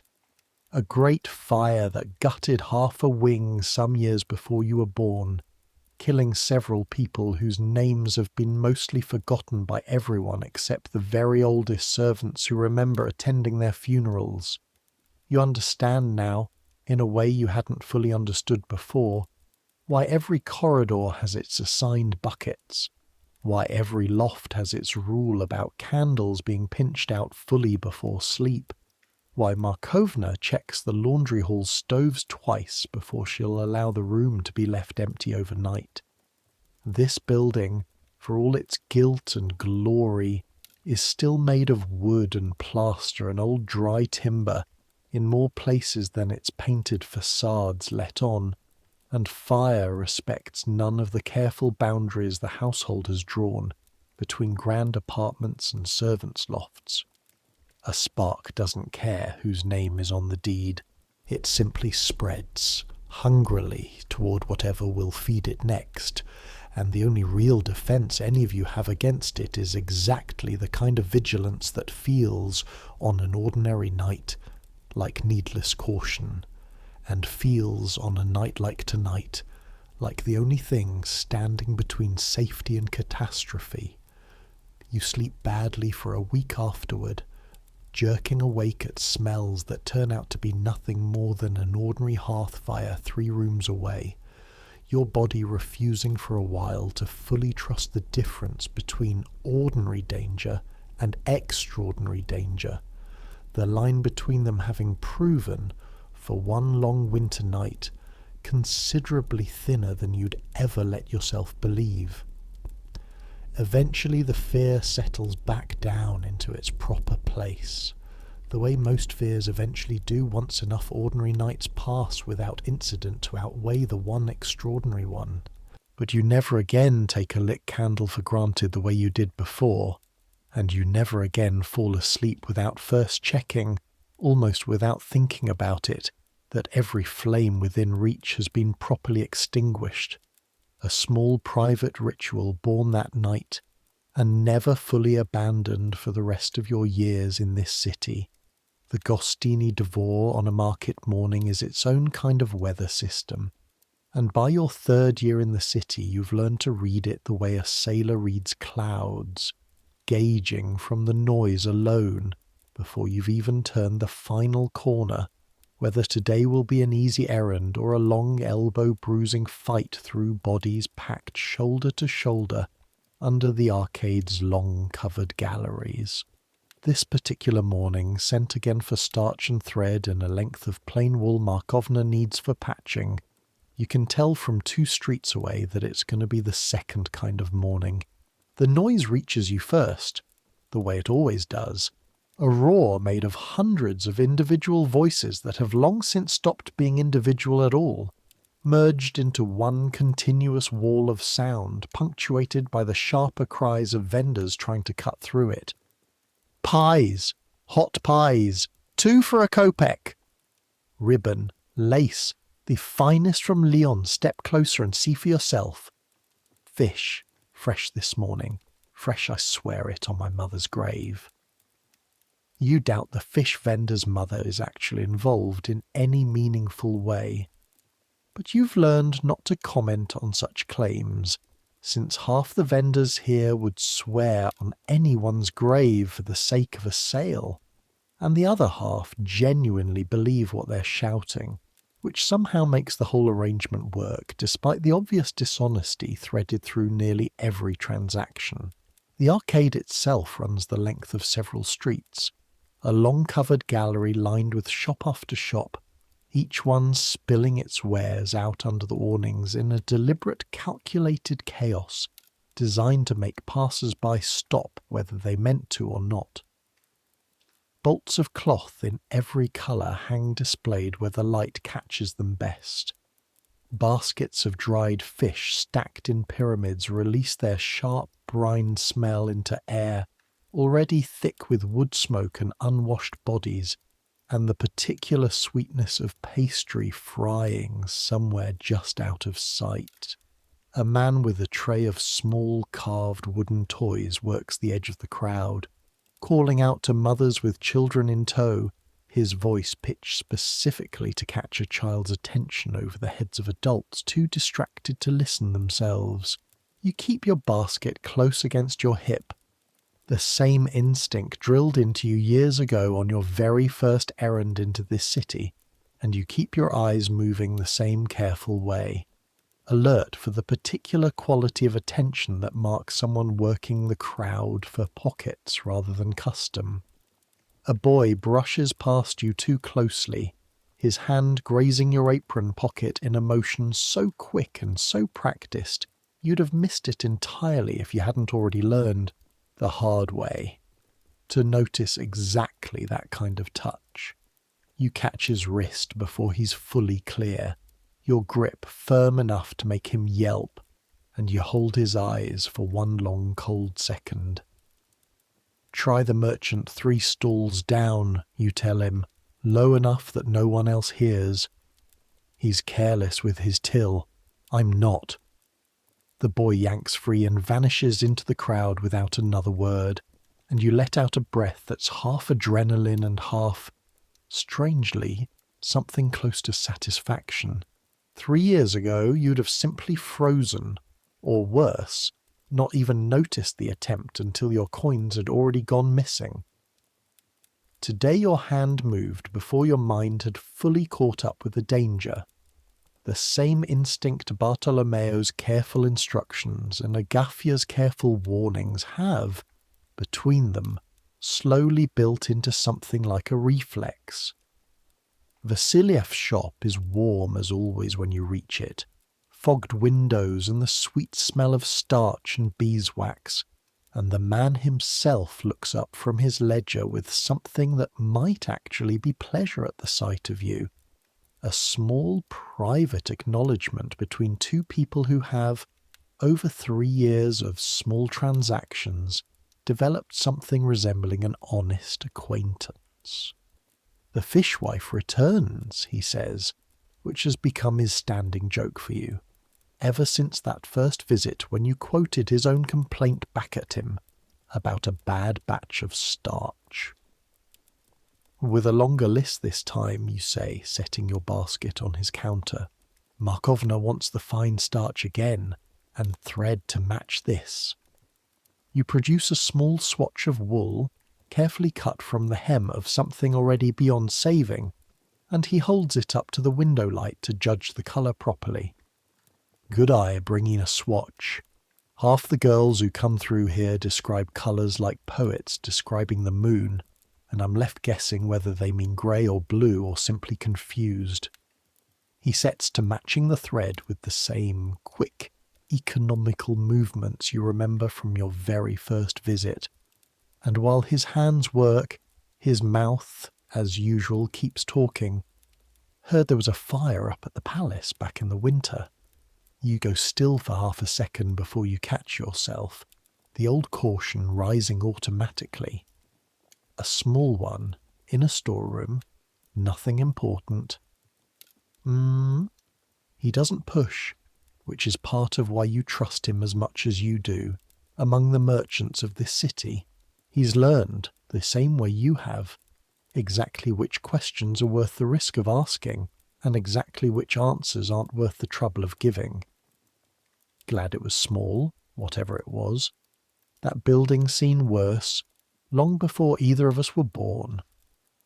My father used to talk about the fire from his own youth. Half a wing gutted, he said. Took years to fully rebuild. The old staff still talk about it sometimes, you admit, which feels safe enough to share. Quietly, like it's bad luck to mention it too loudly. Most things worth fearing get talked about quietly in my experience. The loud fears are usually the ones that turn out to be nothing. He finishes wrapping your thread, sets it beside the starch, and then, instead of immediately naming a price, reaches beneath his counter and produces something small wrapped in plain paper, sliding it across toward you almost shyly. Here, no charge, saw it and thought of you. You unwrap it carefully, and inside find a small ribbon, simple but well made, dyed a deep blue you've always privately admired on the finer ladies' gowns you occasionally glimpse from a careful distance, never expecting to own anything close to that colour yourself. I can't take this without paying, you say, though your fingers have already closed around it, reluctant to let it go even in protest. It's a remnant, too short to sell properly to anyone who'd pay full price for it, and too good a colour to waste on packing paper. He waves off your protest with the same brisk efficiency he uses for everything. Consider it payment for 3 years of arguing prices with me, like a fishwife twice your age. You've earned a small kindness or two by now. You think of Markovna's bone comb given with that same brief shy formality, and Vasiliev's ribbon now joining it, and you understand, walking back out into the noise and chaos of the arcade with your basket heavier and your heart somehow lighter, that this is how kindness mostly moves through a city like this one. Not in grand gestures, not in anything that would ever make its way into a letter to your mother or a story told at court. Just small remnants, offered quietly, by people who have learned, the same hard way you have, exactly how much an unexpected softness can mean to someone who spends most of her days holding herself carefully closed. The walk back to the palace takes you past the embankment where the bronze horse now rears permanently above its square, past the spot on the river bank where the thunderstone once sat cradled in scaffolding while workmen chipped it slowly into shape, and you find yourself, as you often do now, cataloguing the city's landmarks against your own changing self, the way you might check your height against a doorframe marked years apart. The stone became a statue. The frightened girl became someone steadier. Both transformations took years of patient, unglamorous labour that nobody watching the finished result ever fully appreciates, and both, you think, turning the blue ribbon over once more in your apron pocket before tucking it carefully away, were worth every cold aching hour they cost. A letter arrives from your mother in the spring of your 3rd year, carried up through whatever slow chain of merchants and travellers eventually connects a village 3 days south to a palace at the edge of the world, written in a hand you recognise instantly despite not having seen it in years. The careful, slightly cramped letters of someone who learned to write late in life and never quite lost the effort it cost her. She asks if you're eating enough. She asks if the cold up north is as bad as everyone says. She mentions almost in passing that your grandmother has been unwell through the winter, but is recovering now that the thaw has come, and that the blessing she gave you before you left has clearly been doing its work, since you are, by all accounts, reaching them through your uncle's cousin's network of half-remembered gossip, still alive and still employed, which is more than some families can say of children sent to the city. You read the letter 3 times before you fold it away, and something in your chest aches in a way that has nothing to do with the cold and everything to do with distance, with the strange dual life you've been living for nearly 3 years now, half still the girl who left that village with 1 spare shift and a wooden comb, half something else entirely, something the village would barely recognise if it could see you now. You think about writing back, about all the things you could tell her, and all the things you absolutely cannot. You could tell her about the laundry hall, about Markovna's gift of a bone comb, about the view from the Admiralty Tower, about the bronze horse rearing above the square with its rider's arm outstretched toward a river that drowned more men than anyone openly admits. You could tell her about the cats living like small furred aristocrats among paintings worth more than your entire village's combined wealth. You could never tell her about the room with no windows, or the man with the coin, or the small barred chamber where an empress once asked you, with unsettling directness, why you'd refused a stranger's bribe. Some things you carry to the grave, Agafya told you, because the alternative is colder than the grave itself, and you have learned, in the years since, exactly how true that is, and exactly how much of your own life now exists in that locked category, visible to no one back home, known only to a handful of people inside these walls who have all, in their own ways, agreed to never speak of it either. You write back something simple and true as far as it goes, that you are well, that the work is hard but steady, that you have been given more responsibility than you expected, and a comb finer than anything you'd ever owned, that you think of them often and miss the smell of the harvest more than you expected to miss anything about a life you once couldn't wait to leave. It is true, all of it. It simply isn't the whole truth. The way almost nothing you say inside these walls is ever quite the whole truth anymore, every sentence shaped carefully around the edges of things that cannot be spoken, the same careful shaping you learned from Agafya's crate-side lessons and have practiced so long now that it no longer feels like effort at all. It simply feels like how you talk, how you think, even in the privacy of your own skull, certain doors staying shut even when you're entirely alone. You wonder, sealing the letter with a thumbprint of wax because you have no proper seal of your own, whether this is what growing up actually means in a place like this.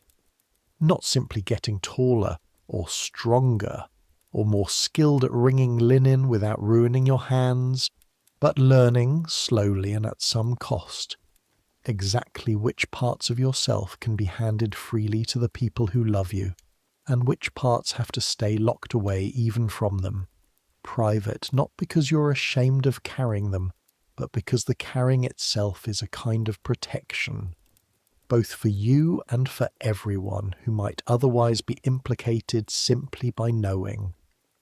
On quiet evenings now, when the shop of your days closes and the wash is hung, and the small rooms are locked behind you for another week, you sometimes sit by the narrow window of the loft you no longer share with Dunyasha, but with a string of younger girls who have come and gone in the years since, and you watch the lamplighters make their slow rounds along the embankment below, their small flames barely pushing back the vast northern dark.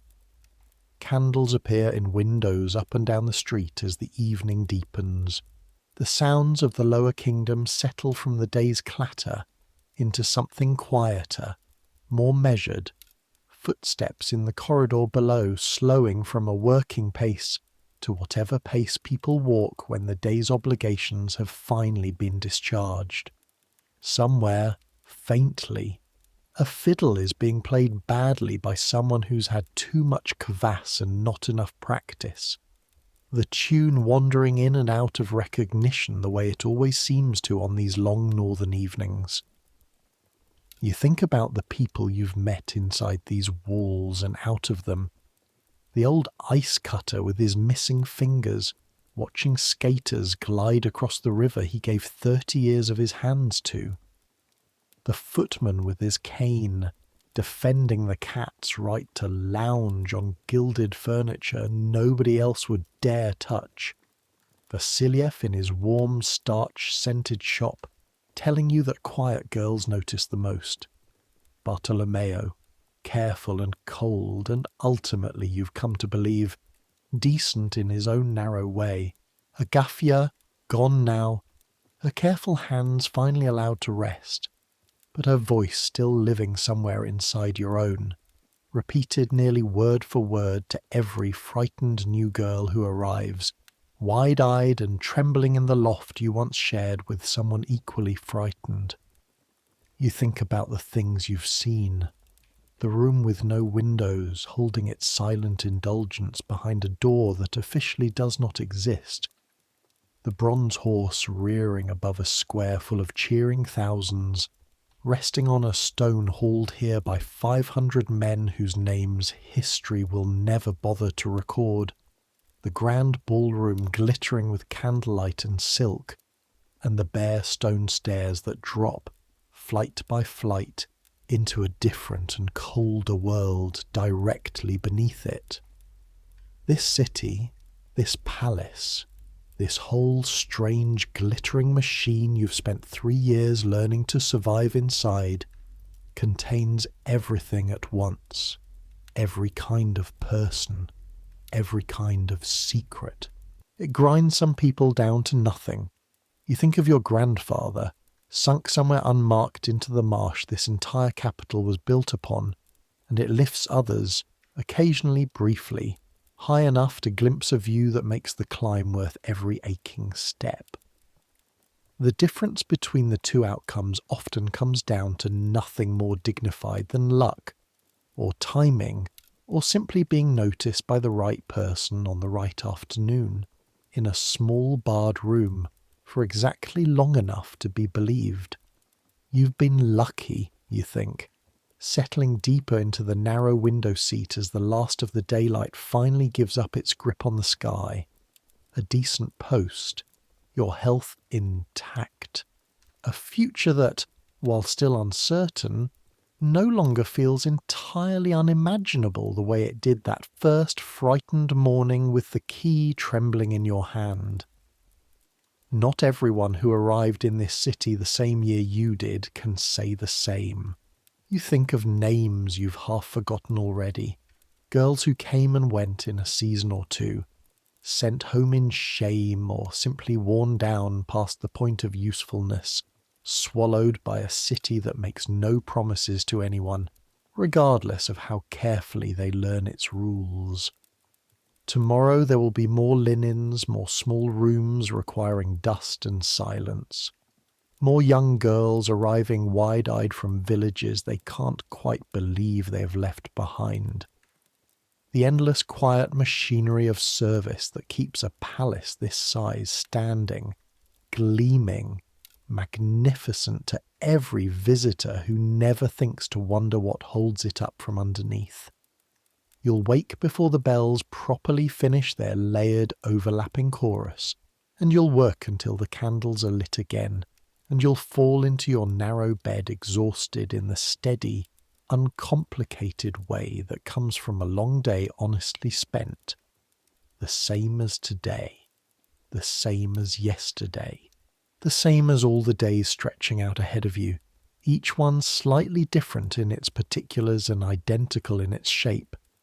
But tonight, for now, you're simply tired, in the good way, the way that comes after survival rather than before it, and the window glass is cold against your forehead, and somewhere below the lamplighters are finishing their last rounds, and the whole vast strange city is finally, slowly, settling itself towards sleep.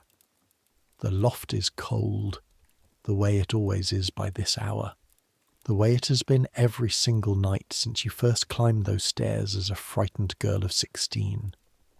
The newest girl, Anyutka, 12 years old, and even greener than you were, is already asleep on her side of the shared pallet, curled tight as a fist, breathing slow and even, one hand tucked beneath her cheek, the way children sleep when they haven't yet learned to be afraid of what the dark might be listening for.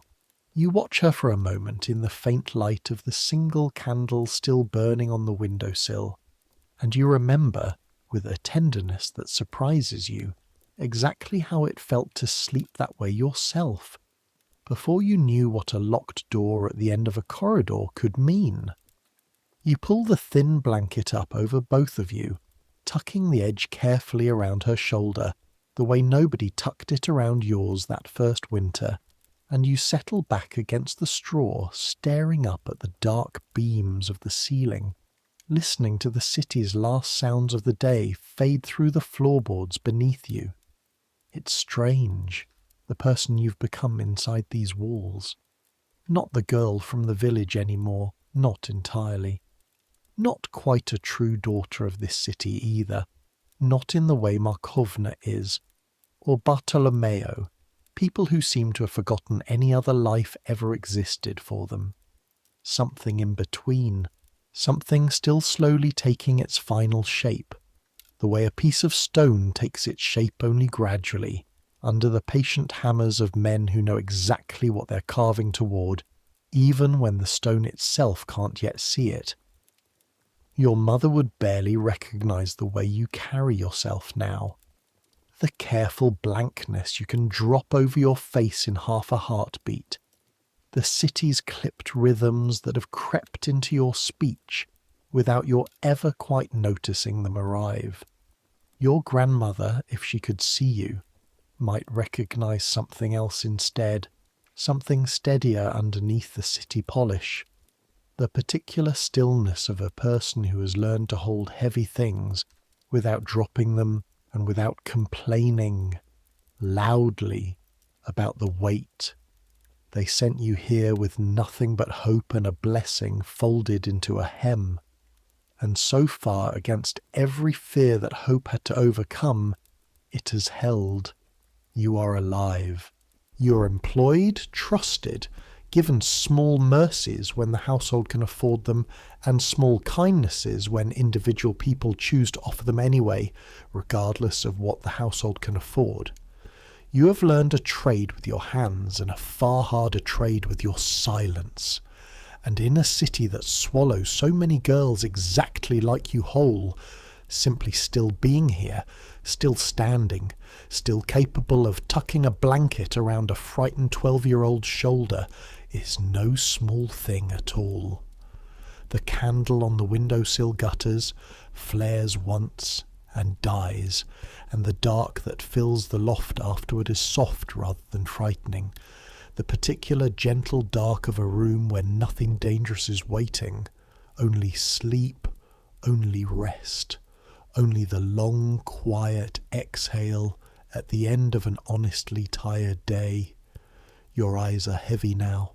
The morning's walking and the afternoon's ringing and the evening's small private grief over a letter from home have all caught up with you at once, the way exhaustion always does, arriving all together after holding back politely all day.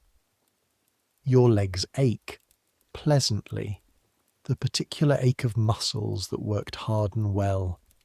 Your mind, finally, after a long day of careful watchfulness, has gone quiet. The endless small calculations of the day fading into something closer to peace than you usually get to feel while still fully awake.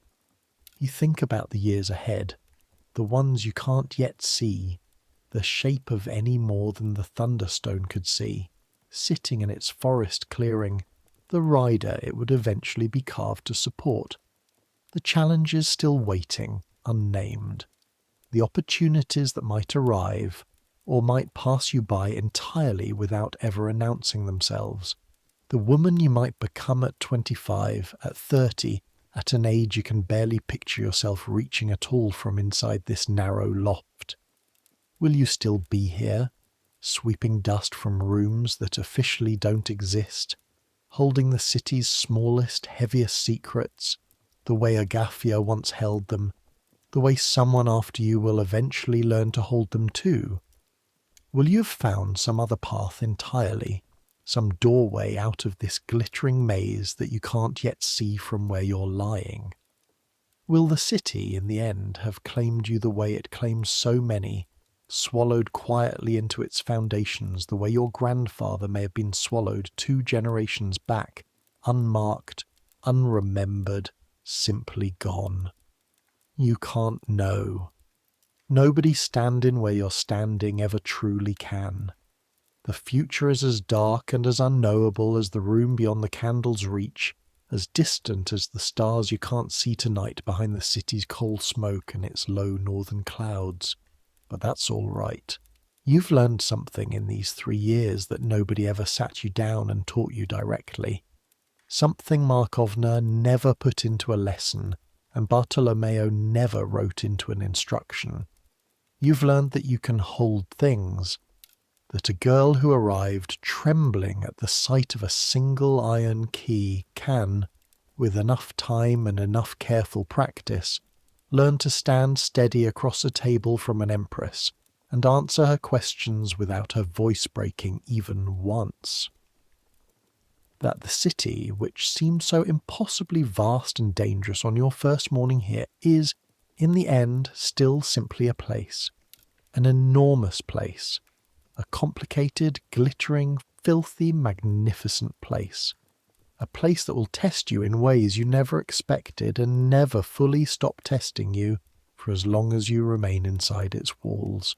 But still just a place, full of people, grand and small alike, simply trying to get through their own days the same as you, carrying their own weights the same as you, learning their own versions of the same hard lesson Agafya taught you on an overturned crate in a cold corridor. That survival here is mostly a matter of carefulness, and carefulness is mostly a matter of practice. And practice, given enough time, eventually starts to feel less like fear and more like simply who you are. The girl who stepped off the cart from the village 3 years ago, the one who flinched at every loud noise and got lost on every unfamiliar staircase, is still in there somewhere. You can still feel her sometimes, in moments you don't expect, when a door creaks the wrong way, or a stranger's voice drops low and confiding in a corridor that should be empty. But she isn't in charge anymore. The person in charge now is someone steadier, someone who knows the weight of a basket against her hip, and the proper turn of an iron key, and the exact careful shape her face needs to hold when something enormous is being asked of her in silence. Someone who belongs here. For now, in this exact moment, in this exact narrow bed, beneath this exact thin blanket, with a sleeping child slow breathing beside her, and a whole vast unknowable city settling itself toward rest beyond the small high window. You're warm enough, fed enough, safe enough tonight, in this particular hour, in this particular bed. You have a roof over your head, and work that matters in its small, unglamorous way, and a girl beside you who is, perhaps, learning to trust the dark a little more easily because you're the one tucking her blanket tight against the cold. That is more than a great many people in this city, grand and humble alike, can honestly say for themselves tonight. That's enough. You are enough. It is enough. The sounds of the city grow fainter now, or perhaps you're simply listening less. The boundary between waking and sleeping beginning to blur the way it always does when a body has decided, quietly and without asking permission, that consciousness is no longer required for a while. Somewhere out there, beyond this small window, the city continues. The night watchmen walk their slow rounds along streets you've learned to navigate even in full dark. The lamplighters have finished their work and gone home to their own narrow beds. The watermen have tied up their boats along the embankment and counted whatever small coins the day brought them. Somewhere in the grand apartments above your head, courtiers in silk are extinguishing their last candles, dreaming whatever dreams people dream when they've spent their whole lives being admired and never once questioned about what holds their admiration up from underneath. And somewhere in the cellars and attics and laundry lofts spread throughout this enormous palace, hundreds of people exactly like you, carrying their own small heavy secrets, are doing exactly what you're doing now, closing their eyes, releasing the day, trusting the dark to hold them until morning the way it always has, so far, every single night you've asked it to. And you. Praskovya Ivanovna Lukina, laundry girl, keeper of rooms that officially do not exist, daughter of a village 3 days south that has started gently to feel farther away than 3 days could ever fully explain. Dreamer, in your own quiet, unannounced way, of futures you don't yet have the shape for. You sink toward the dark now, the way water finally sinks into ground that has resisted it all day. Let it come. Let sleep take you the way the Neva's current takes a fallen leaf, gently, without asking, carrying it somewhere it never chose to go and somehow eventually finding it exactly where it needed to be. Let the noise of the corridor below fade. Let the weight of the week's secrets, the cleaning and the silence and the careful watching, finally loosen its grip on your shoulders. Let your thoughts slow and soften and finally, gratefully, stop. You're tired enough, safe enough, held enough for tonight by walls that have held far heavier things than one exhausted girl's quiet rest. You have a blanket and a roof and a sleeping child steady breathing for company, and that's more than a great many nights in this city have ever offered anyone. That's enough. Tomorrow there will be linens to wring, and a small room to sweep, and a key to carry heavy in your apron pocket the way it has been heavy every single week for 3 years now. Tomorrow there will be a frightened new girl somewhere, arriving wide-eyed from a village she can't yet believe she's left behind, needing someone steady to tell her, gently, that it gets easier.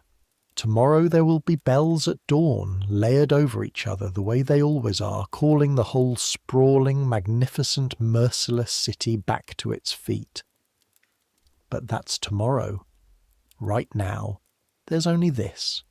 The softness of sleep finally reaching up to claim you, the quiet of the loft settling around you like another gentler blanket, the steady breathing of the child beside you, the distant, patient heartbeat of a city built on a swamp that refuses, against every reasonable expectation, to stop standing, the same as last night, the same as the night before that, the same as all the nights stretching out behind you and all the ones still waiting ahead, each one slightly different in its particulars, each one carrying you one day further from the frightened girl who first climbed these stairs, and one day closer to whoever you're quietly, patiently becoming.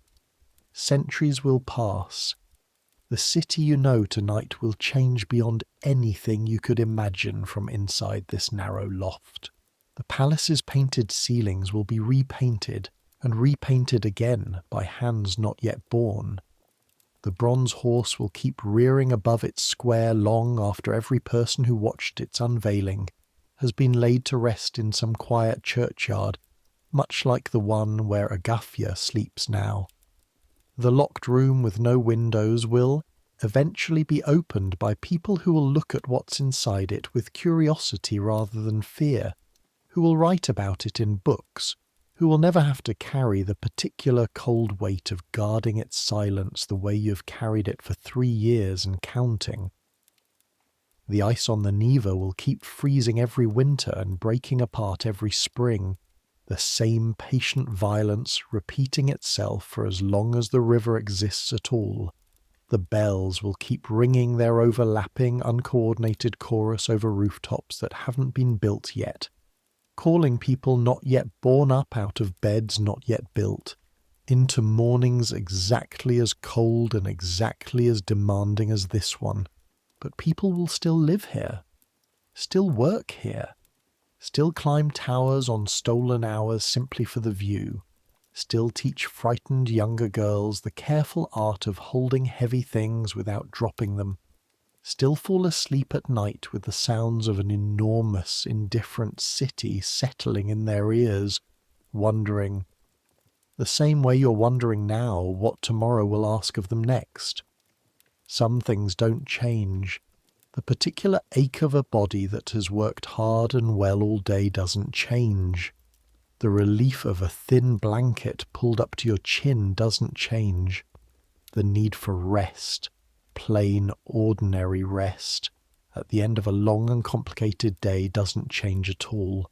Not across years, not across centuries, not across every transformation a city like this one will ever undergo. So let it come. Let sleep take you the way it took Agafya Stepanovna in her narrow room off the housekeeper's quarters, the way it has taken every tired servant who ever climbed these particular stairs in this particular palace on this particular cold northern night. Let the world fade. Let the noise of the corridor, the bells, the distant fiddle still wandering somewhere off-key finally quiet. Let your thoughts slow and settle and stop. You've earned this rest. Every aching hour of today bought it for you, fair and square. The same honest exchange every single working day of your life has offered. Labour traded for sleep, sleep traded for tomorrow's strength to labour again. Take it and dream, if you dream at all tonight, of whatever quiet, ordinary, undramatic things a girl like you might dream of. A bone comb catching candlelight, a view from a tower nobody else thought worth the climb, a blessing, folded small, still safe inside a hem. Good night,